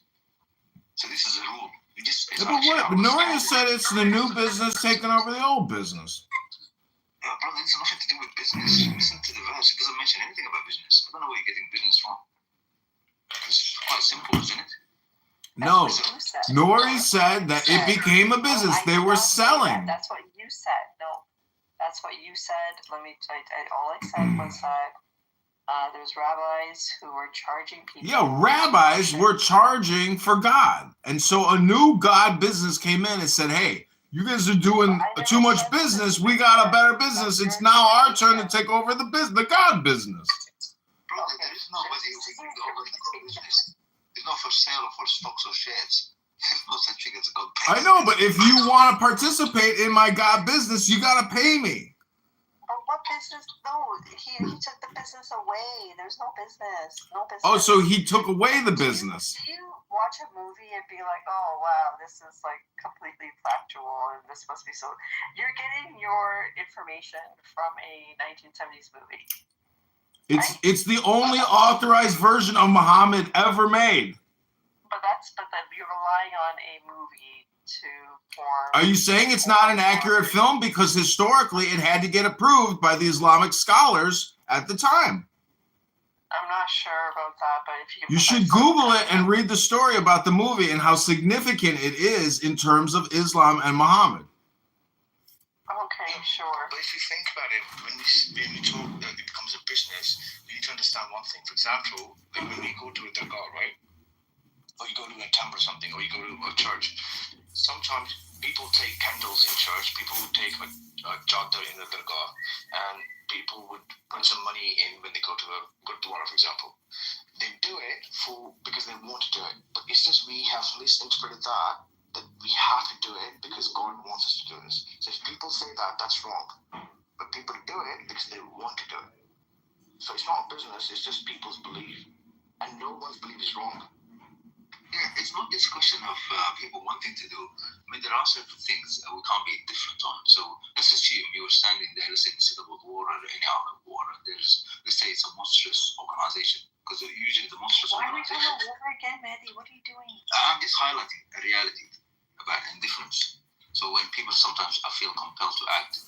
So if you were, say, around Nazi Germany, you saw lots of Nazis raping, pillaging, Egyptians, Slavs, what have you, Jews, and so on. Well, you could take 3 positions. One, you could take an indifferent position, just ignore it. So if they're not targeting me, so I'll just ignore it. Or 2, you can commend it, participate, applaud it. Or take a negative reaction towards it and oppose it. You're going to have to choose one of these 3 positions. Now, whether you're an atheist, theist, or otherwise, you're going to make a choice. You will definitely make a choice, even if you just turn a blind eye. That's making a choice. You become indifferent. I know. So you want me to accept your monopoly of Islam? Brother, Islam doesn't need anyone. What do you mean? Whoever said this? It's a business. It's a competing business. Competing in what? Competing for what? Like, here's the thing: people like sacred spaces to practice spirituality because it gives them like an ability to. But why are they talking about competing in business? Competing for what? Because Nouri said that the Jews were selling God, and so the Muslims came in and said, "You can't sell God. God's free." The Jews weren't really selling God. They weren't selling God. They were not. No, but what's wrong? No, Nouri says the rabbis were selling God, and the Muslims came in and said, "You can't do I didn't that." say they were selling God. I said they were selling acts of worship. Like, bro, like, calm down. Like, we're not gonna play your games, okay? Your mean games, memes. You're the one playing games talking about Jews and rabbis. Well, you don't like the Jews either, eh? Are you a fucking racist bigot? Are you low IQ stupid? Maybe no F words in the stage. You could criticize people, challenge them, but Manny, are you gonna let him talk to me like that? Come on, drop him. yeah. So I'm just giving you a warning. Drop him. Yeah. So maybe the brother doesn't understand what's going on. So in this room, you can express your ideas, but you don't have to. It's not about what's going on. He called me names, Manny. I think that was just some people sometimes just have a figure of speech, but I hope No, it didn't. he's civilized. He knows better. Like, he came from North America. He's a U.S. citizen, obviously. You're the one who said the Jews were selling access to God, so the Muslims came in and took over their business. That's what you said. He's called me names, Manny. Please, come on. You're the one talking shit about rabbis. Come on, again, the S word. Okay, well, maybe that wasn't offensive to a particular person. Are you racist? Like, are you defending the Jews? Or are you like all with the Jews? Like why are you so offended about this? I mean, Because you're making an all or nothing claim, and you're full of shit. Well, no, I'm not. Like, I mean, Jesus even overturned, tables and chairs because he didn't like what the Jews rabbis were doing. So it's not just Muhammad; it's Jesus as well. So you got the updated version of the software, is what you're saying. I think it's interesting how you like to tell me who I am, what I think. You're making an all or nothing claim. I'm pretty sure I saw in a movie that Jesus overturned tables, so I'm pretty sure it's factual. So what did he do? He just flipped tables over and said, "I'm flipping your tables. What's all this about? You guys can't sell me. You can't sell me. I'm free. I'm free. You can't sell access to I saw me." Jesus in a movie do that, so bless Jesus. Peace be upon Jesus. Well, I'm so glad you know everything. You're such a smart woman. You obviously know the truth about everything. And we should all listen to your opinion because you're such a learned, well-educated person who knows everything. Okay, whatever you say, Nori, just tell me everything I should believe now because I know you're a genius. Why are you screaming at a woman like I don't understand? A woman? You're going to use your gender now to defend your weak position because you don't have any evidence to suggest what you're saying is true? Go ahead. Tell me about how mansplain to a woman. Okay, woman. I don't appreciate things. Okay, woman.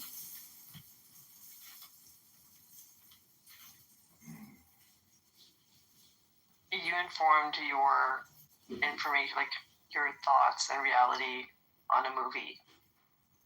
That's who you are.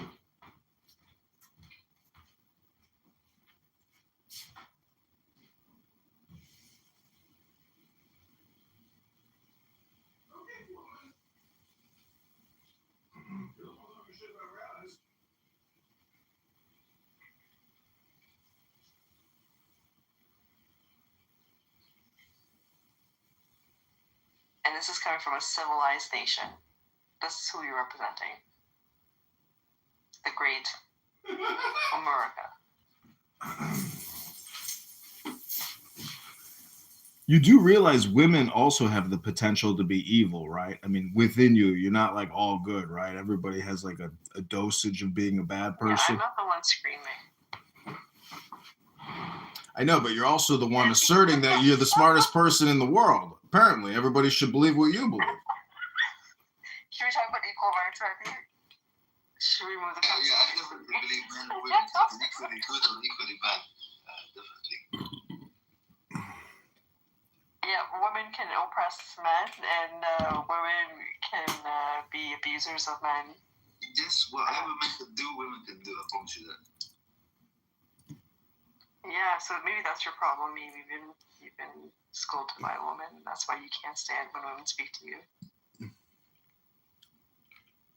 I don't think so. I'm just here playing devil's advocate, yin to your yang. I got to tell you, you think you know a lot, but in my opinion, in my estimation, you're over evaluating your own intelligence. I think you're a very narcissistic, egotistical person who thinks that, because you're a woman, you know the truth about everything, apparently. I'm glad that you said you changed your mind from that fact. What does the Quran say about women and men? Did women come out of men? What does the Bible say? What did Adam and Eve? Did a woman come out of a man?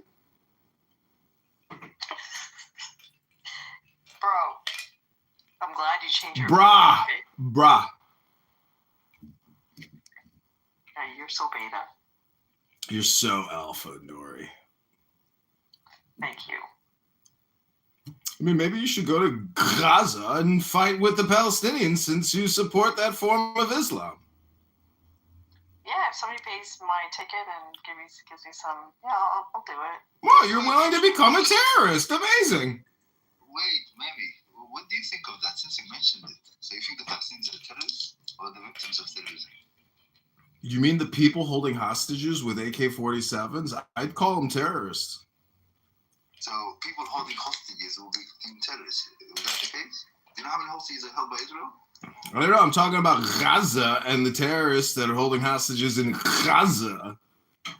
So you need some elocution lessons too. Going back to the question. So do you believe that people who hold hostages by definition are terrorists? Yeah.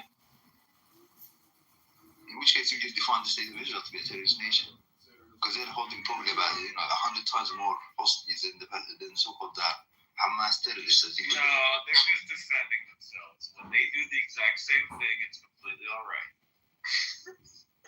Yeah, which is a bit strange.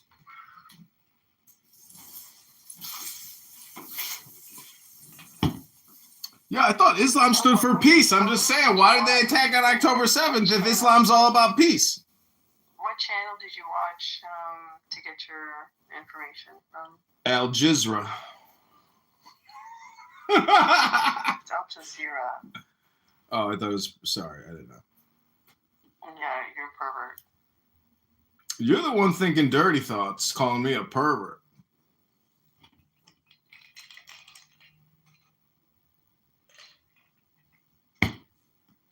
If Islam stands for peace, why don't the terrorists in Gaza release the hostages and say we're now a peace movement? So would you say that to the other side? Why don't the terrorists on the other side release the hostages that have been kidnapping for almost 100 years, men, women, and children, and the droves, thousands upon thousands? Why don't they release them? Maddie, They are releasing them by the thousands for hostages. A profit organization called the 30-Hour Famine. There was a Christian organization who would only give food if people converted, so they would just let people starve if they didn't convert. Do you remember that organization? Actually, I'm not aware of it. Yeah, it was a Christian organization that was, trying to convert. Doesn't the Quran address that specifically? Like, you must submit and convert, otherwise you got to pay the jizya. You need some. I don't know. Actually, did you graduate from primary school, brother? Yeah, I'm a doctor. This guy's trying. Well, a cow doctor or what kind of doctor? I'm a medical doctor. There's no way you're a medical doctor. I'm a psychiatrist. I treat manic depressives. I treat neurotics. I treat bipolars. I treat schizophrenics. I have many Palestinian customers that have mental health disorders, and we're trying to help Palestinians. I'm offering a 50% discount at my clinic if you're Palestinian and you have PTSD and trauma.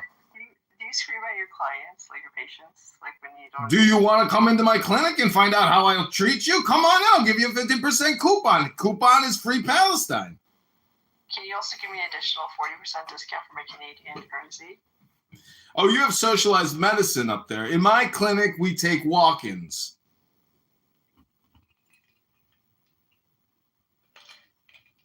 You didn't answer my question. Like, will I get an additional 40% off because my currency is so weak?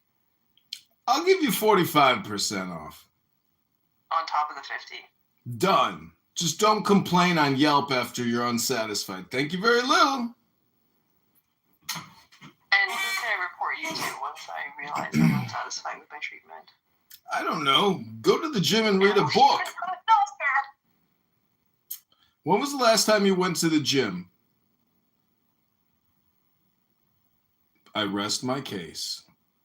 Yeah,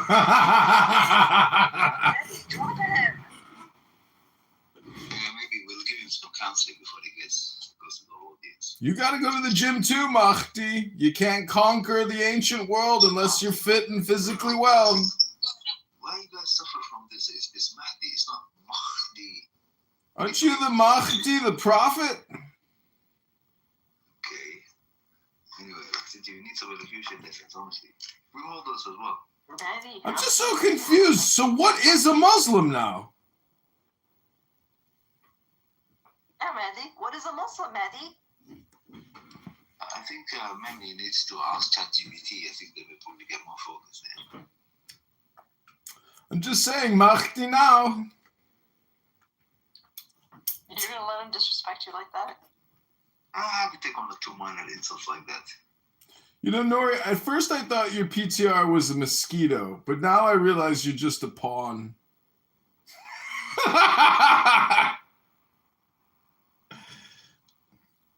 Do you have a job? Yeah, I'm here. I'm the MC. I'm roasting you.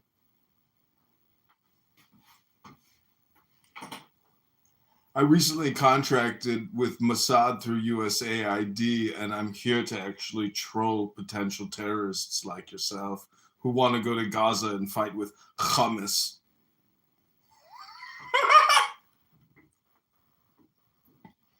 You sound like you need a falafel skewer up your ass. It sounds to me like you haven't been to the gym in at least 6 months. You know, oh my god, this guy's crazy. Mehdi, this guy's crazy. Too much tabbouleh, too much shawarma. So, can we have a show of hands on stage who wants the famous or infamous movie in the audience? See, you guys are all narcissists. Me. Narcissistic, egotistical disorders. Me. Me. Always thinking about me and never the collective we. You're narcissists. Me.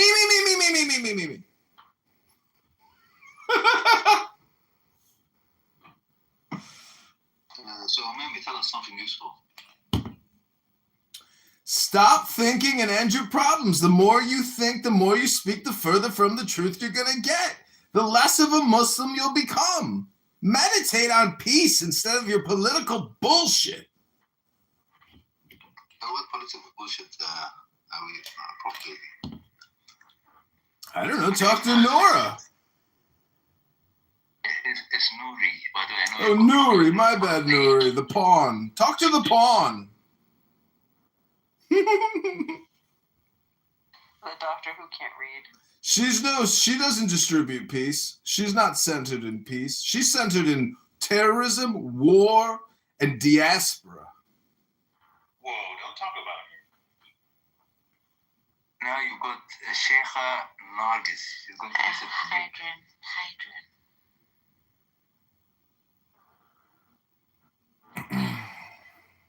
Yeah, Nargis, please do something. دلم برات خیلی تنگ شده. I don't know why this meme gonna hit Arthur. Hi, Adrian. How are you doing? Missed you. Me.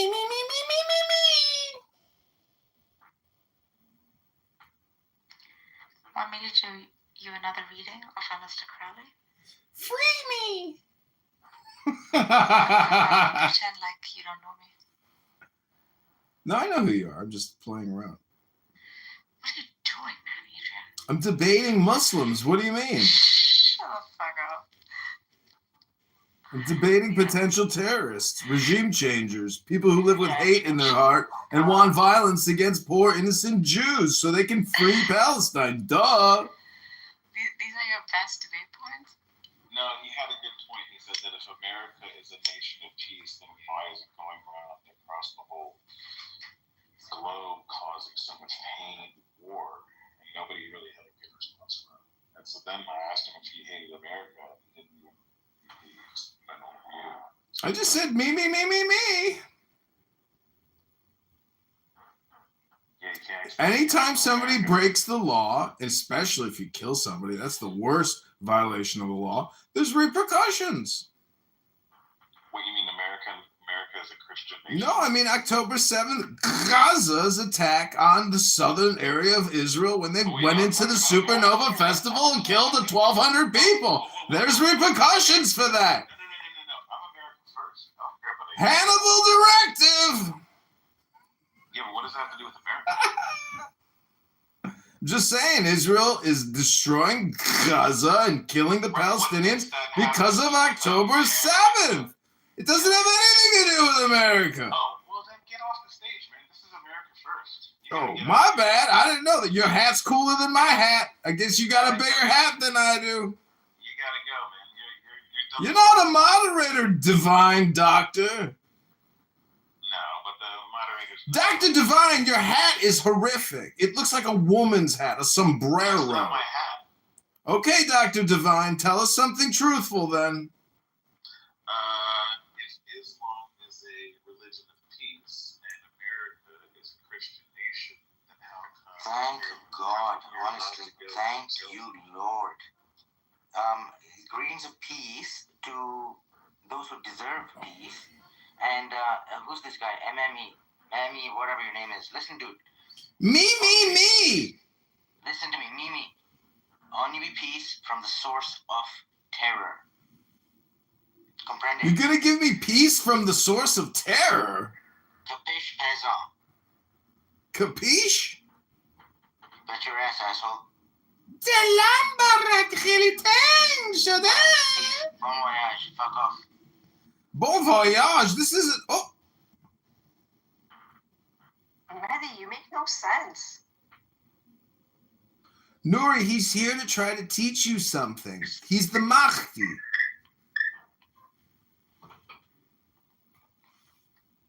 You know, you were blaspheming those rabbis, which just means teachers, and Jesus tossed the teachers' tables upside down. Well, maybe Mahdi wants to teach you a lesson, Nuri. Listen, Mahdi, this is going to be very difficult. I don't know why are you keeping this guy for so long? Anyway, listen to me, Mimi. I apologize. The Quran has a very strict directive about choice of words. Yeah, you used the F word, Rahi. And I apologize. I accept your apology. No, you're not God. I accept your apology. You used the F words towards me. Me.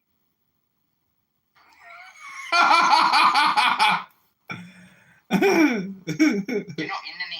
Anna. La ilala. My name is Mimi.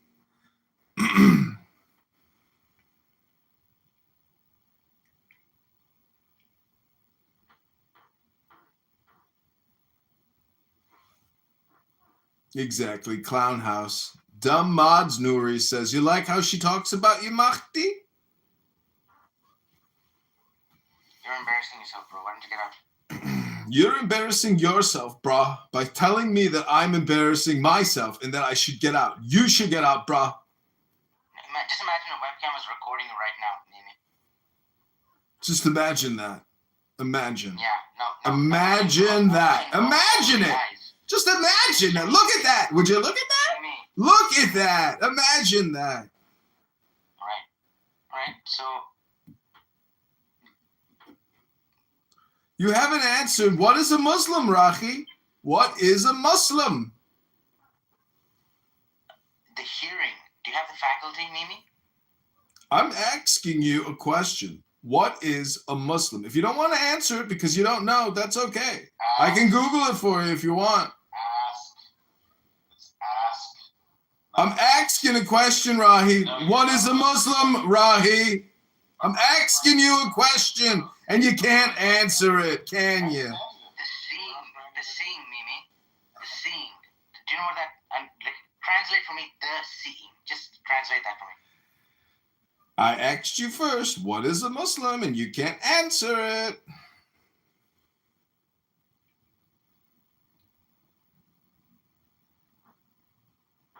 Would you like to know what a mu'min is? Is that like a cookie you drink with a shy? I can lead you to read it. Okay, go right ahead, Rahi. We'll wait. What is your preferred delivery? Would you like URL or like? I'm gonna take a break from answering any more questions that you might ask me, so I'm gonna pause here.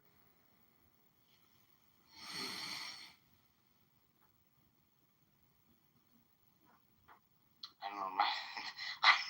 Look, guys, it's like Ar-Rahman Rahim. Yeah, obviously, like I don't know who's going to get incinerated in this. Okay, Mr. Mimi, just conceive this for a second, okay? There's a hydrogen on one side, oxygen on the other side. Okay? When the twain combine, it becomes clear water. Okay? But those two elements are combustible. So, I don't know, put them together, like the fire is. As I said, I'm taking a pause and a break from answering any questions you might ask me, but I asked you a question, what is a Muslim? And you couldn't tell me the answer. So thank you very little, Dr. Okay, Rahi. take over, please. Just reset. I don't know What do you want him to ask you?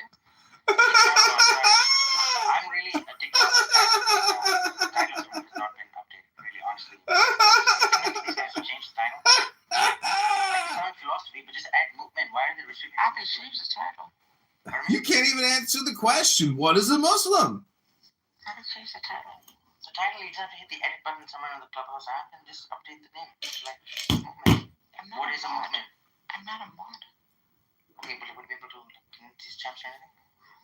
Do you have are you suffering from anxiety, Rocky? Let the mods do their job and you do your job. They're not doing anything. I can change the title. Do what? This is what is Muslim for? Try to answer the question instead of asking questions. What is a Muslim? What do you want him to ask? What is it that you want him to ask? He's talking ghetto and so ridiculous. Ghetto? I'm just asking a question, Rahi, and you can't answer it. So violent, good lord. Oh, you're true. That pissed you. Yeah, he's getting to my nerves. Yeah, and Mahdi, why didn't you update it, dude? Like, you have to put in such close quarters with such garbage. These kinds of dudes. And like others, varieties like Nizam, for example, today. I was very sad too. But anyway, guys, I don't know, still learning the ropes, but infinity and beyond, I guess, because like you've got like, okay, let's ask Mr. Mimi. Mr. Mimi, how long do you think you're gonna live? It's Mr. Meme. You can call me Dr. Meme, Dr. Rahi. No, I'll just say what's on this. What I read. Verify what you're seeing. I see MEME, uppercase M, okay? Me is what I see. You sound like an egotistical dude. You can call me Dr. Mimi, and you can go to memespodcast.com to see more right now. I'll put it in the chat. How did you Adrian, how did you last this long? That's true. Look at Rahi. How does he last this long? No, how the fuck did you last this long?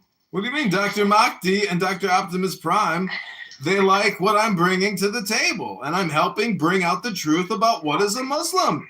Look at Rahi. It looks like he just got off of, a cleaning crew on the side of a highway, and he's, wearing I'm a worker jacket or something. I'm an intellectual over here trying to bring some illumination to the Muslim people so they can have more fun being Muslims. Out he goes. Because I'll tell you why. Look at Zabur sample number 1. Like the first psalm. First row, actually. The first, right off the bat. Mr. Mimi, would you like to read the first psalm for us? You can call me Dr. Mimi, Dr. Rahi. I'm not a doctor yet. Well, one day you'll get there. But in the meantime, you can call me Dr. Mimi. No. No way. Well, are there any other questions I can ask?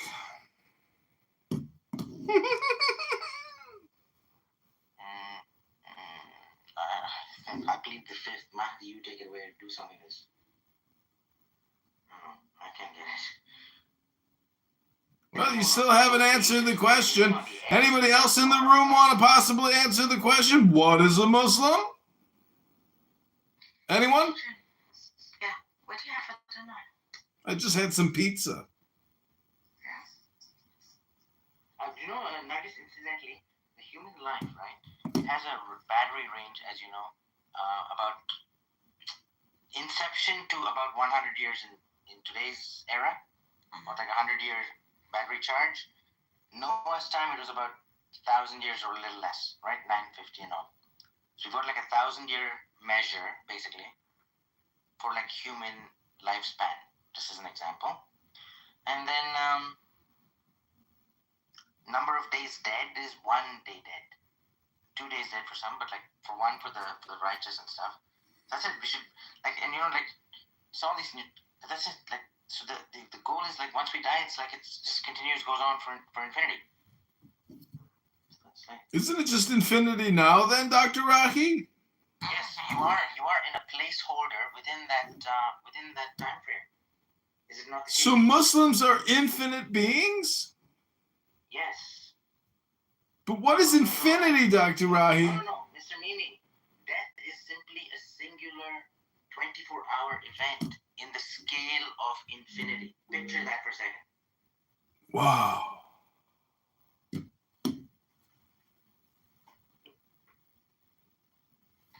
Adrian, are doing more recordings. You just blew my mind, Dr. Rahi.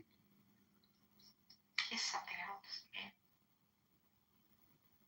So what you're trying to say, Dr. Rahi, is that we only live for 2.4 seconds in infinity now and beyond.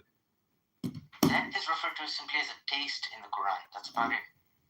Can you touch it or sniff it without tasting it? You can sample it. You want to sample it? Do you metabolize it? No, you just lend me your neck and a nice sharp knife. I'll take out your jugular and you should be on your way. So now you're making death threats? Is this what a Muslim is? The Quran basically says very clearly, die as a Muslim. And you want the shortest path to go there, which is Surah 9, ayah number 111. Let me read it for you. I am complete. It goes as follows. It says, and you might like this, sounding just getting your tone. I don't know. God knows best. It's not like there is plenty unseen. I'm just a puny human being with So anyway, let's just look at 9111. It says 9. Not to be confused with 911. It's like 100 units more. So it says, I'll post the link in the chat so you guys can follow along. For those of you who are interested, and I don't know who's joined the room, who's not keeping track. Just need a moment, because it is very urgent. It is very urgent that we need to get moving on this. Basically, it's battle stations, guys. Iblis has been given free reign of the people who can't plan. Basically, the devil has planning inefficiency. It's not planning prowess at all. Prowess is straight. Fight the devil straight up. Dr. Rahi, can't you just be here right now with us? What are you talking about? Planning is the issue. Planning is the issue. So just get a plan in place and fight. What are you trying to plan for, Dr. Rahi? Start chopping. All right. So wait a minute. Hold on, buddy. Just stay right there, Mr. Mimi. Just stay right there. Dr. Mimi, please. Fine. Dr. Dre or even Dr. Dr. Mimi. Dr. Mimi. All right. Bye, Barbie. Okay, don't address me respectfully, but the name is Dr. Mimi. It's your choice. Be respectful or don't be respectful. If you want respect, you get respect. Yeah, sure. But let's go back to planning, Dr. Rahi. What's the next step in our plan? Here, it is as follows. You ask yourself if you have made this pledge.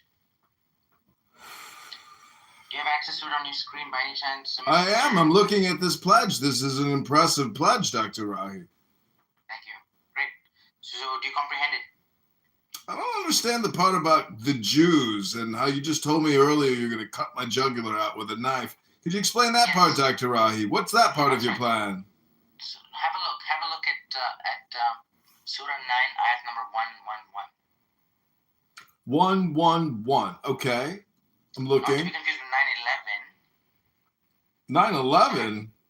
Not to be confused with that. Why would I confuse it with 9/11, Dr. Rahi? Why did you bring that up? I'm confused now. Why did you bring that up? It's a popular event that occurred. It's a popular event. I thought it was a tragedy, Dr. Rahi. Are you kidding me? It was on every TV screen. We all know about it. It happened one day, like the day of 9/11. Some people did Just as there is a something. Yawm ad-Din, the day of transaction. The day of transactions. What's that? Yeah, it's what lies ahead. You're gonna What find out. lies ahead, Dr. Rahi? Is that part of your plan? All I know is God has purchased, so it's a transaction. That transaction is complete from the believers. Their very lives, that is 24-hour death period, essentially. Very lives. And their You keep bringing up death, Dr. Rahi. Why do you keep going to death, Dr. Rahi? because it's that urgent. How many more years do you have in terms of range, Mr. Mimi? 40 years more, maybe? Possibly, Dr. Rahi. Okay, what lies beyond that? Oblivion. Yeah? How old is the sun and how old is the moon, do you know? Let me Google that for you, Dr. Rahi. Go ahead, do that. Alright, Preet, CM, welcome. Salaman, greetings and peace to you guys. Nargis, great, somewhat reset-ish. Mahdi, whatever, dude, I don't know what's going on. Alaikum assalam. GB peace from Assalam, the source of peace. You don't know what's going on, Dr. Rahi? What is a Muslim? You still haven't answered that question. Yeah, we're working on it. So go ahead, Mimi, just do your Googling and whatnot and come back and report to us. Will do, Dr. Rahi. Thank you very Sounds little. good. Thank you. You're dismissed. Get out. Where do you want me to go, Dr. Rahi? Just get out, that's all. Are you annoyed with yourself or with me? Me. So that's a great lesson. Guys, look. So in Surah Yasin, it says Adu Mubin. So Mubin is clarity. And Adu is an enemy, like wicked enemy, basically. It has to be like conspicuous. Me? Need I say more? Me? Me? You know one thing I want to put out, if you guys don't mind me saying this? There was the question being asked, but the thing is, he asked a question, and you guys, none of you, especially the guys who are Muslims, and listen, I'm telling you, I'm a Sikh, okay? So I'm giving my opinion. There is a statement that's very important in the Quran. It goes, وَنَفِخَ فِي السُّورِ. You know what that is? It is when the trumpet is blown. You want to look it up, trust me. وَنَفِخَ فِي السُّورِ. Okay, so Preet was saying no one here has answered what a Muslim is. That's what Dr. Preet was just saying. Slow your roll, bro. What I was saying is, you also... Slow your roll. Guys, just chill out for a second. All the boys. Boys, listen. Shh. Listen. Nargis understands because she has brains. The angels ascend to God. It says in chapter 74 something in that range. Somebody please look up the citation. The angels ascend to God in a day, aka a yom, a day, which is equivalent to 50,000 years. That's the range of their... One day is 50,000 years, Dr. Rahi? Yes, that's what God is giving in the Quran. That is exactly... That is profound. It is precise. Precise and profound, no? Without doubt. Sandut. La raiba fi. That is the record. So what is a Muslim, though, Dr. Rahi? Look it up.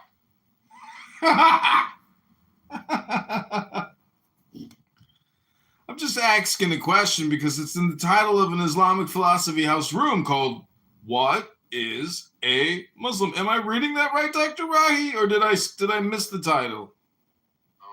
So this guy's about. Can I say that? What? Oh, they're not Muslim. Okay, right. Yeah. That's the lesson that I'm also learning about the Bashar insan distinction. Basically, you just have to let go of the insan pronto. We're basically leaving this all behind, like all the skin and all that stuff. It's like regeneration in the akhirah. It's like it's as literally as quick as being vaporized. Consider this: water vapor, H2O, basically falls from the sky, vibrates in the earth, emerges in the body, just does all the bones, bits, everything, all the flora, everything's right here. H2O, okay? Then we breathe out the vapor and we're on our voyage, 50,000 year range of angels in space, whatever. It's not just the observable universe, it is the upwards of 7 layers beyond the observable universe, aka whatever we've got in our, high def, photographs of Hubble and other things, whatever the newest photo camera is. Whatever, just Google it. New pictures, but like it. Let me Google that for you, Dr. Rahi. Hold on, bro. We can't penetrate beyond, like. Please, Dr. Rahi, don't call me bro. Call me Dr. Meme, please, Dr. Rahi. No, Meme doesn't. Have a little respect for Dr. Meme. Yeah, respect only. I wish I had a baseball bat to batter you. That's what the situation is. That's not very respectful, Dr. Mahi. And earlier you told me you wanted to cut my throat out with a knife. So I ask you again, Dr. Rahi, what is a Muslim? All right. So above the observable universe, guys, it's like like above 7 Sabah Samawat. Like it's like Dr. Rahi, do you think Muslims might have a psychopathology that tends towards violence? You've now told me you want to bash my head in with a baseball bat and you want to slice my throat with a knife. What is a Muslim, Dr. Rahi? Listen, I'll tell you this, Meme, okay? And he's asking a question, and I'm just genuinely, listen, the only reason I'm going to answer this is what I believe, which is true, okay? And it's so funny that none of you can answer it in a straight, simple words. A Muslim, what is a Muslim? A person who believes in Quran, yeah? By the teachings of the Prophet Muhammad to do the good deeds. It's a simple thing. It's stated there. Alif is No, literally. but who's a Muslim in a simple words? Consider this. Consider your entire lifespan the length of an that's character. so okay. Alif For example, is the length of your This lifespan. is too funny. This is a song that never A ends. TV is, you would tell me a TV is a television, right? Which portrays something on the screen. But then you will not describe me, it's an OLED screen, this and that, blah, blah, whatever. It's a very basic thing. It's a very good thing. And you just need to be focused on what the Muslim is. And it's a beautiful thing.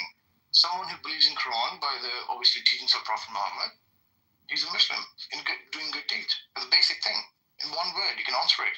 And you can do it for any religion. Yeah, and then if someone asks how you do it, then you tell them, okay, we do it in this way, that way. Actually, somebody who submits to the will and instruction of God, their maker. And so the Quran just happens to be that last message. It's we believe people have always been Muslims who submitted to the instruction of their maker. But isn't the last message technically the first message now? No, it's actually the last is the last. You want me to work? It's said and done. It's over. It's decreed. You're a mess. La yasha Allah. You could have been killed. Mister, I am Mr. World. Welcome to Blackbriar. We'll marshal our forces and eradicate his paternal stain from the geriatric tombs of every decrepit church, temple, What's going on tonight? when the time comes, the gutters will run black with Icarus spin, and the ossuary shall overflow with his dust. This Is it is a Dr. time Mimi? for preparation. I can't sell war without my best sales. Yeah, he's pretty very creative on the nerves for sure. Need to find her. Find Nadia. You know him, Jason? You want me to work? No, I'm trying to figure out which one's talking. The green looking person or No, like the unknown, a few others, like whatever. Just some sort of anchor point, but like dance also being very fuzzy. Don't understand what's going on there. Hey, Adrian, I have a room in the morning. Okay, good. Go right next, please. If you have a room in the morning, can you ping me? I need to go sleep. Adrian. It's planning and coordination. I'm sorry, but I'm here to find out exactly what a Muslim is, and I haven't heard a proper definition. I'm not leaving until I do. Let's just do a quick trick, okay? Not a trick, but just like a something. Anyway, pick a category, insan or bashar. Yeah, let's go with the second one. Which one would that be in your Bashar. Bashar. All right. Do you know anything about the bashar? Let me Google that for you. Thank you very All right, much. no, I'll put a resource for you in the chat. Please don't ask me any more questions. No, it's important. I mean, otherwise you better get out of the room. All right, well then, Narges, I'm going to ping you into a private. Let's chat there, Dr. Narges.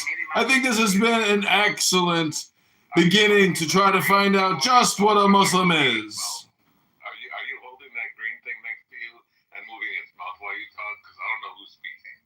Are you speaking or the green thing next to you? Excuse me. My name is Dr. Mimi. Please address me by my title. Yeah, Dr. Mimi. And Dr. Mimi, is that am I talking to the green one or the ginger? You're talking to me, Dr. Mimi. Yeah, is Dr. Mimi the green guy or the ginger guy? Ginger? What is a Muslim?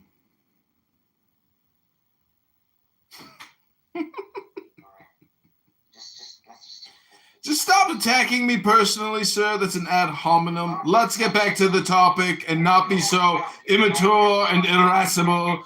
No one has answered the question yet. What is a Muslim? Please, any takers?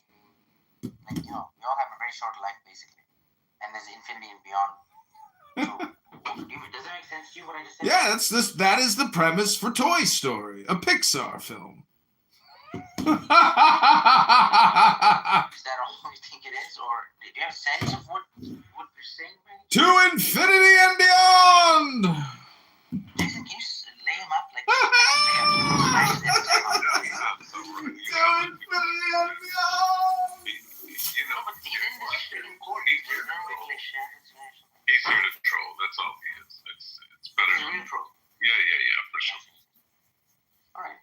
I mean, not all right, but it's like it's part of that. Okay, good. So that means this gives me this reminder. As soon as you spot a devil, it's open season on devil. Basically, that's what the Quran tells me. I mean, now you spot a devil, I'll just fight the devil. And then the next thing is planning is weak. That's the other major one. So planning is like, so if they're unable to, some planning weakness they have, major that Allah says just exploited. But what is a Muslim, Dr. Rahi? If you start reciting Quran, I'm sure he'll be gone in minutes. A'udhu billahi minash shaitani rajim. Please, let's conduct an experiment. There's still no way to speak like this.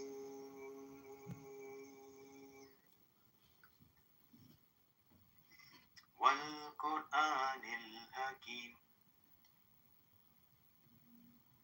إِنَّكَ لَمِنَ الْمُرْسَلِينَ. We got to the good part finally. Alhamdulillahi Rabbil Alameen. All right, here we are. So a Muslim is a singer, essentially. It's performative. Yasin. Does that make it political? Quran al-Hakim. Mimi, when the Quran is being recited, please shut up. Allahu Akbar, wallahi. Mimi, what religion do you follow, if you don't mind me asking? Excuse me, what did you ask me? I mean, what religion do you follow, if you don't mind me asking? Well, I thought I was a Muslim until I came in here, and now I'm confused what a Muslim is. No, you're certainly not.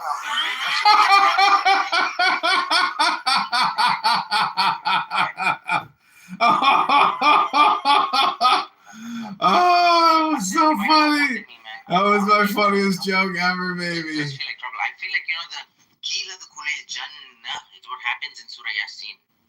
What is a Muslim, though, Dr. Rahi? You haven't answered the question. Heard yet? like إذا وقعت You've said you wanted to cut my throat out and bash my head in with a baseball bat. So, sir, what is a Muslim? Okay, yeah. I guess we're behind the screen. I mean, like, and these guys are on the other side of the screen. Of the barzak or whatever the barrier is.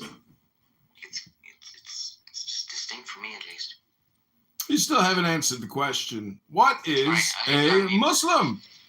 ذلك الكتاب لا ريب فيه هدى للمتقين الذين يؤمنون بالغيب ويقيمون الصلاة ومما رزقناهم ينفقون والذين يؤمنون بما أنزل إليك وما أنزل من قبلك وبالآخرة هم يوقنون أولئك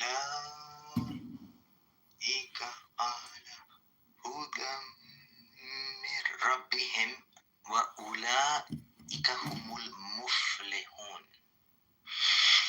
إن الذين كفروا سواء عليهم Hyundai Santa Fe versus Subaru Outback. Look what Santa Fe has. غيرهم لا يؤمنون You want me to order? ختم الله على The first matrix I designed was quite naturally perfect. It was a work of art, flawless, sublime. A triumph equaled only by its monumental figure. The inevitability of its doom is apparent to me now as a consequence of the imperfection inherited in every human being.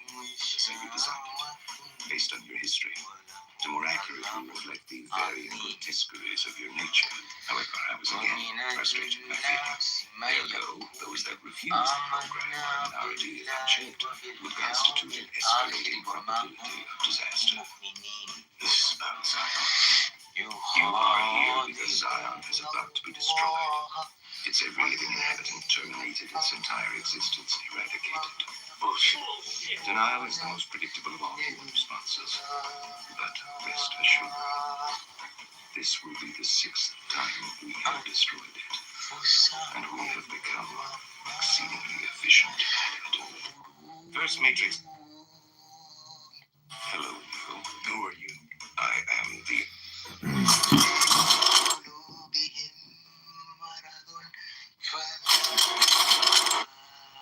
Moderator, I don't know what's going on here, but could you maybe mute the speakers? We're trying to get to the title of the topic, which is, what is a Muslim? Pathetic. You think this is about Demeter? She just wanted you to do countless crimes. But where are you, usurper? You're serving the entire world with this. We live in perilous times. I know all about you. إنهم هم المفسدون ولكن لا يشعرون وإذا قيل لهم آمنوا كما آمن الناس قالوا آمنوا كما Merger. Like champagne and potato chips. You ever took a potato chip and champagne? Wouldn't you like an upgrade? A brand new lemon scented liquid? For sure. And that is the you that deserves to be seen, incorporated. Everyone in the world gets their place. With you. That's why we call it a And if they don't agree, You're an individualist. It's doesn't go anymore. Friends, sure, are useful heuristic. But ultimately, everything is all systems, interlaced. A single product manufactured by a single company for a single global market. Spicy, medium, or chunky. They give the choice, of course. Of course!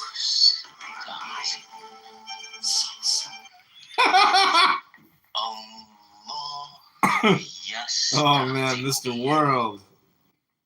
ويمدهم في طغيانهم يعمهون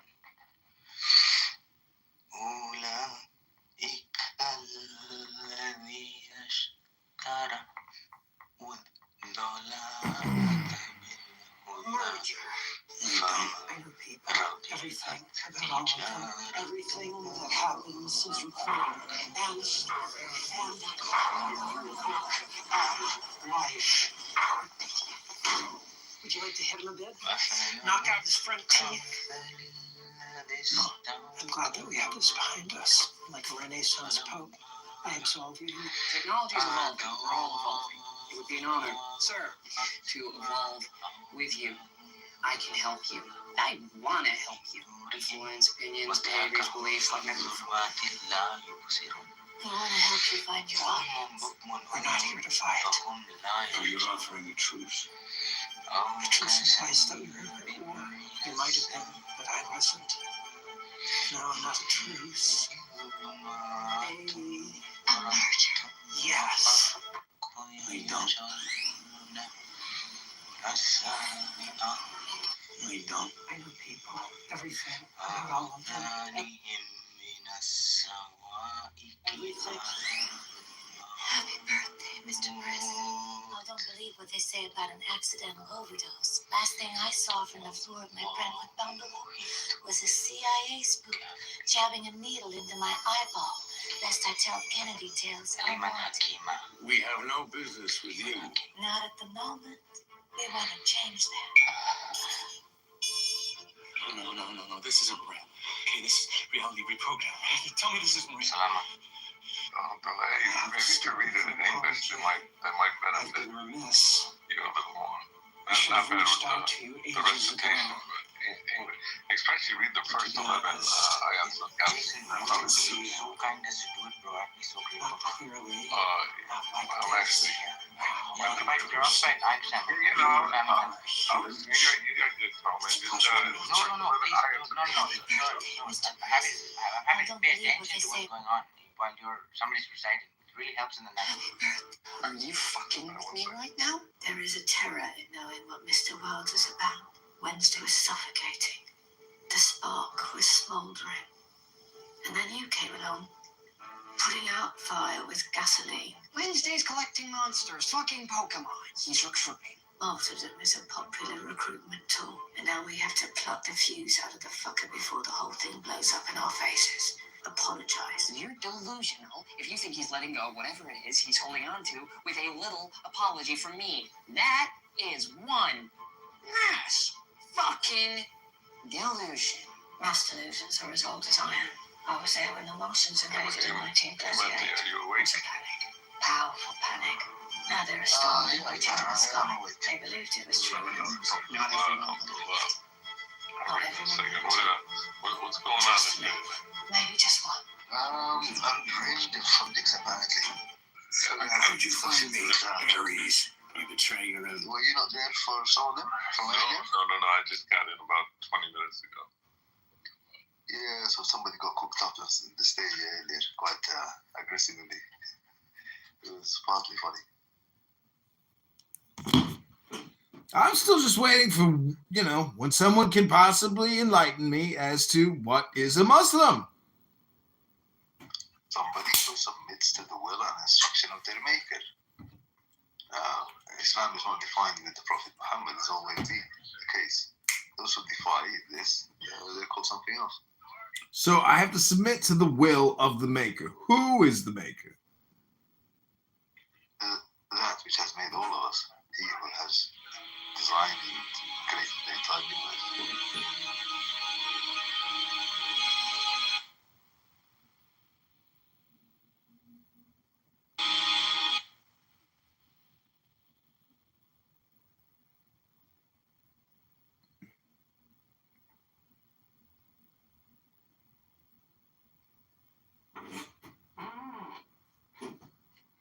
So I'm still a little confused. What is a Muslim?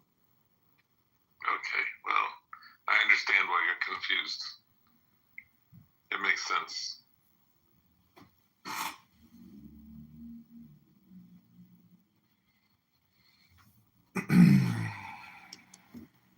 All you do up here on this stage, you're just confirming the Quran for us. So thank you. Your presence is appreciated. It may even makes the Quran even more true. Not that it's more true. because it is the truth. There's no more true. It's just the truth.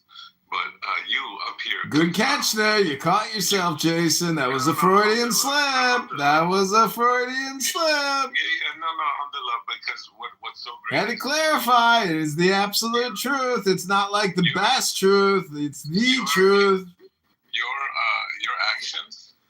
Busted! Busted, Jason the Lion. Dr. Jason, you got busted there. We caught you. Nice slip, but we caught it. I mean, sometimes our words are mistaken, but I caught it and said what I said. But, your actions. That was a Freudian slip, Dr. Jason. Just admit that now you're trying to cover it up with a, anyways, you understand. No need for me to keep roasting you. Yeah, you understand. Yeah. What's wrong with you, bro?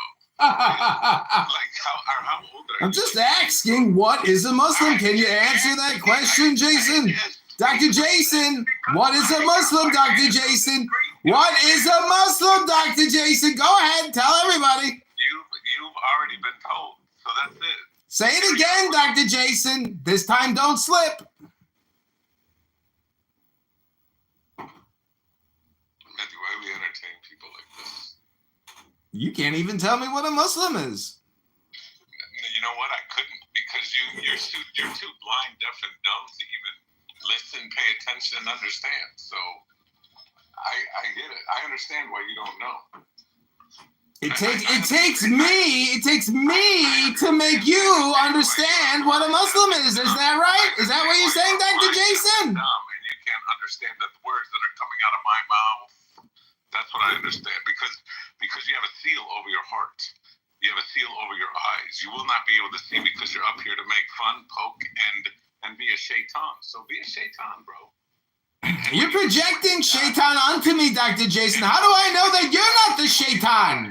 You're calling me a shaitan? How do I know you're not the shaitan, Dr. Jason? And when you die, Dr. Me, when you stand in front of your creator, let's see if you get to talk like this.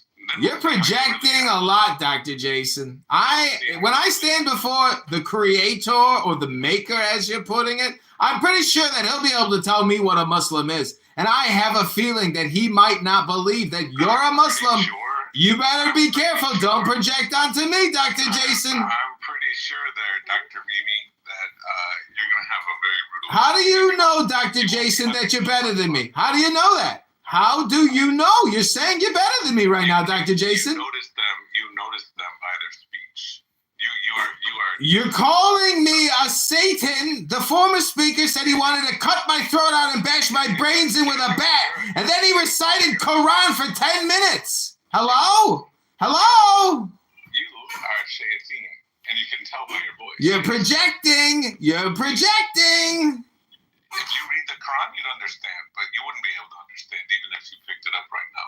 You see how people are laughing, Dr. Jason? That's because you're getting roasted. Am I getting roasted? You know why people are laughing? Because you're a fool. And fools understand fools. And if people want to put a 1 in the chat if you think I am a fool. If Mimi is a fool, put a 1 in the chat. If Dr. Jason is the fool and he's getting roasted, put a 2 in the chat. Put your 2s in the chat right now. There you go. There's your first 2. You just got roasted, Dr. Jason. Roasted. Oh boy, these 2s really matter. Let's see what Allah does to you. Inshallah. We'll wait. I'll wait with you, buddy. We got 2 2s to you, 1, 3 2s to you, 1. You're getting roasted, Dr. Jason. Oh my goodness gracious.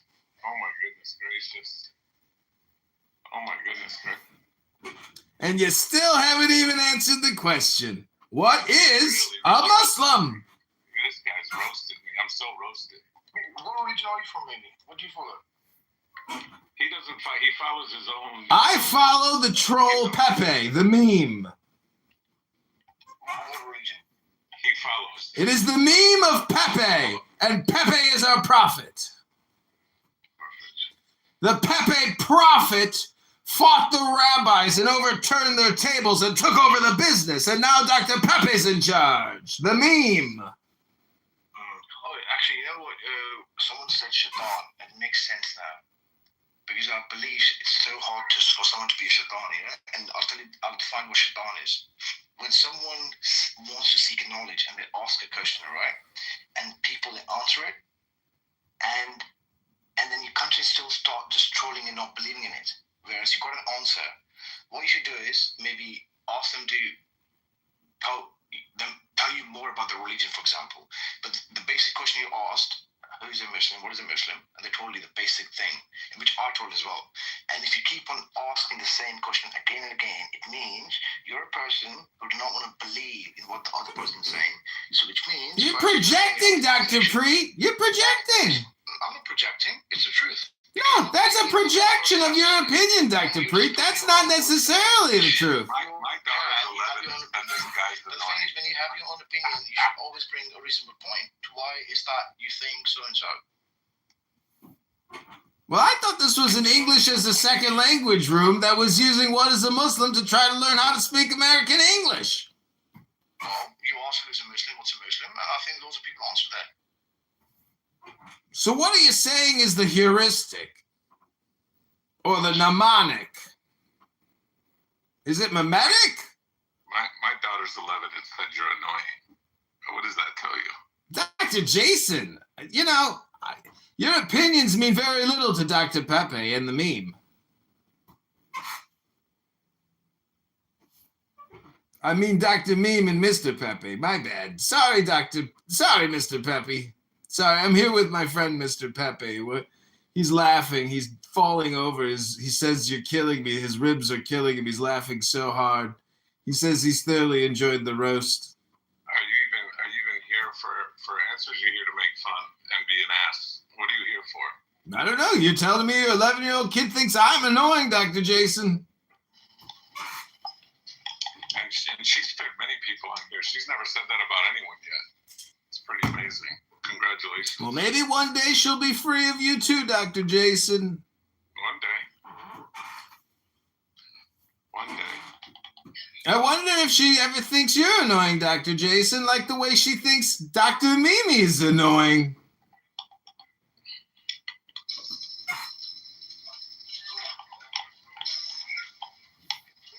So back to the title of the room. What is a Muslim?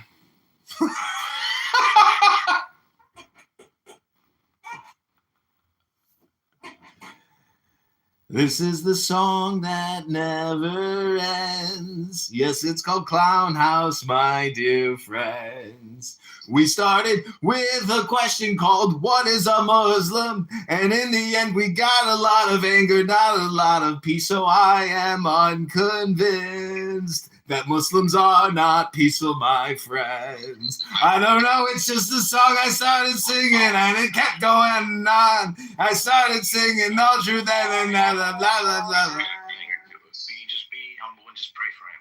Did your 11-year-old like my song, Dr. Jason? Was I annoying? Yeah, pretty annoying. So what's your goal, bro? Walaikum assalam.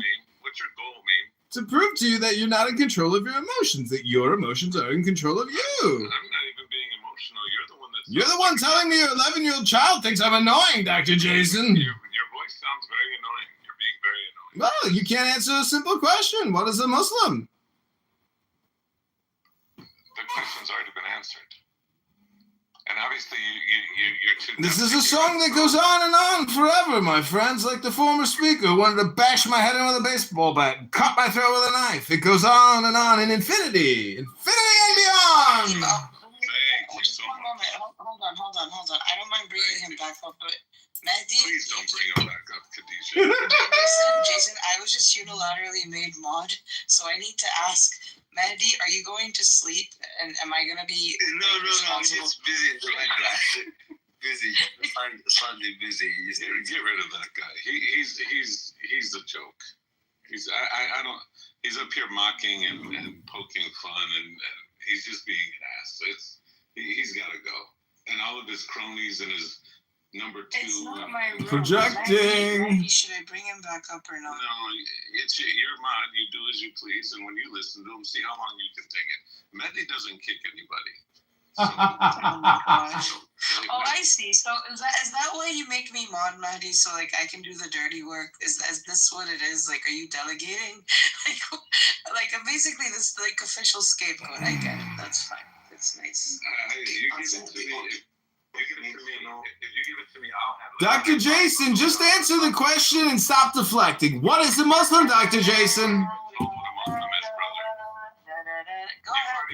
You're projecting and deflecting, Dr. Jason. You've used your 11-year-old child to insult me, and you still can't answer a question because you're an ignorant you're an ignoramus, Dr. Jason, and this is your roast. You just completely lost all appeal for me. I brought you back up because you were gonna sing the song. Are you gonna sing the song? Sure. You ready? A 1, a 2, a 1, 2, 3, 4.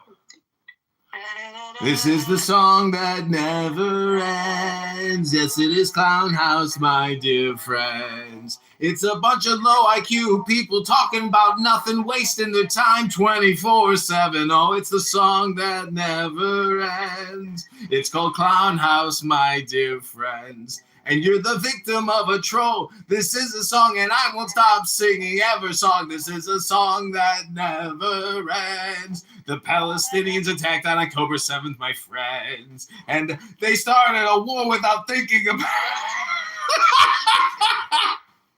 What a piece of how did this last on stage in the first place? Maybe I don't think that's what it is. I think he's busy. I think this is just No.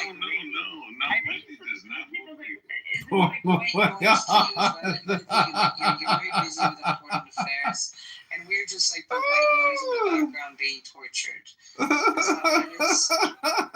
How does this survive? deflection. I literally Nizam? heard anyone like this for a Nizam. long time out here. What a little Deflection, projection. Give us Deflection, Or projection. a middle finger, or say something in chat. Are you awake, Nizam? Are you there?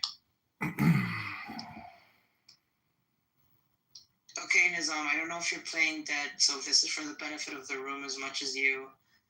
I'm sorry, I lost my temper. This is the song that never I'm sorry, ends. I cussed perhaps lightly here and there. And Nizam, I'm sorry if your ego was bruised or if your feelings were hurt. Whatever the case may be, you're my brother in Islam. Whether or not it's Ramadan, but especially during Ramadan, I don't like to scar my Muslim brothers' hearts. So I hope you will forgive my trespasses. May Allah forgive us all, and may Allah guide us all. And no hard feelings, Nizam. Khair, inshallah, no hard feelings. Yeah. I saw you rolling your eyes, and I just don't think I didn't see you. Oh, look at Mahdi with the Buddhist symbol. That's nice. So innocent, yeah. You're the one that asked the original question, Mahdi, and it's a good question. But I just saw you sat silently through the entire thing. It's very suspect.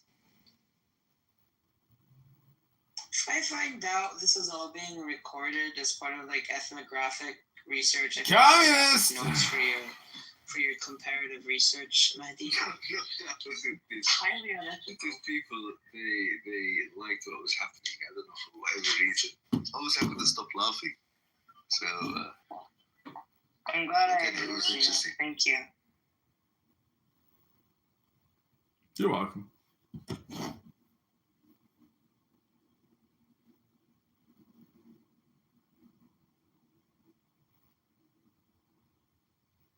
Who's Les? Les, do you know who it is that is recording? Hello. Wait, who's Les, Nargis?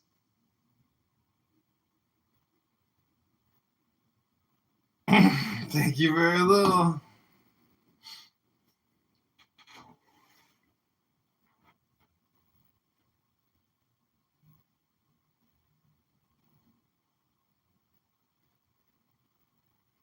He laughed. Who is he? He laughed.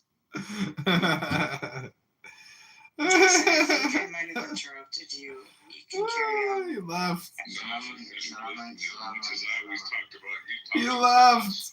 You're much better to listen to than that Mimi character. So please continue. Thank you for the tip, Jason. You did say, recite the Quran and they will leave, you said. You said I was that's the reason, kicked. even, that even for me, like, that was a prompt for me at least. Quite the bar you're setting there, Jason. Thank you. I'll still try to see good in what you said. No, I didn't mean that. Communist pig good me. Listen, you can talk for an hour and a half as long as I don't have to hear that guy. Communist pig good me. The day that all eyes are watching, what do you think that means? Like, imagine we're all like looking out into like a scratch on the ground that's like 24-hour period. And it's like you wake up every day and you look at the supplies you have and you're like, all right, Jannah basically. And it's a giving without end. Yes. Deep meditation. Okay, right. What do you think Al-Kawthar is? Yes, a deep meditation within. Unfortunately, I don't know anything about that. My Furqan is the Quran, and so I have to start. No, I didn't ask for Khan. The word Kawthar. Kawthar. Yeah. Alhamdulillah. Yeah. I recited that recently. 1 second.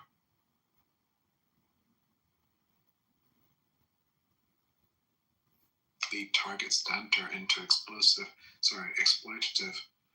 exploitative contracts. Systematic political manipulation may weaken democratic institutions and perhaps even lead to tyranny. But not all instances of انهم كذا مره كان طلع نتنياهو قال لي طب سلموا لي الاسرى واديكم فلوس برضه ما نفعتش. فهي الفكره كلها ان هو عايز ان الناس توصل لمرحله من اليأس، فاهماني؟ ان هي مثلا تسلم لهم، بس هم يعني متخلفين اكيد، يعني مش عارفه، ما عندهمش علماء في علم الاجتماع يقولوا لهم ان الموضوع ما بيمشيش كده مع الفلسطينيين. يعني مش كل المجتمعات اللي هم فيها دي ينفع ان انت تقول انا هعمل كذا عشان يحصل كذا.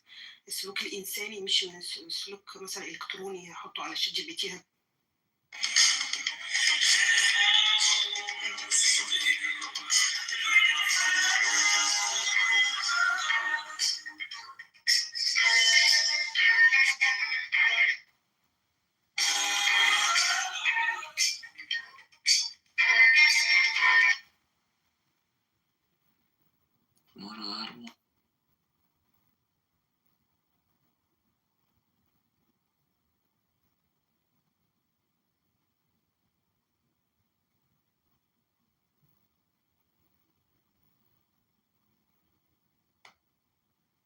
Okay, this is Stop Wars.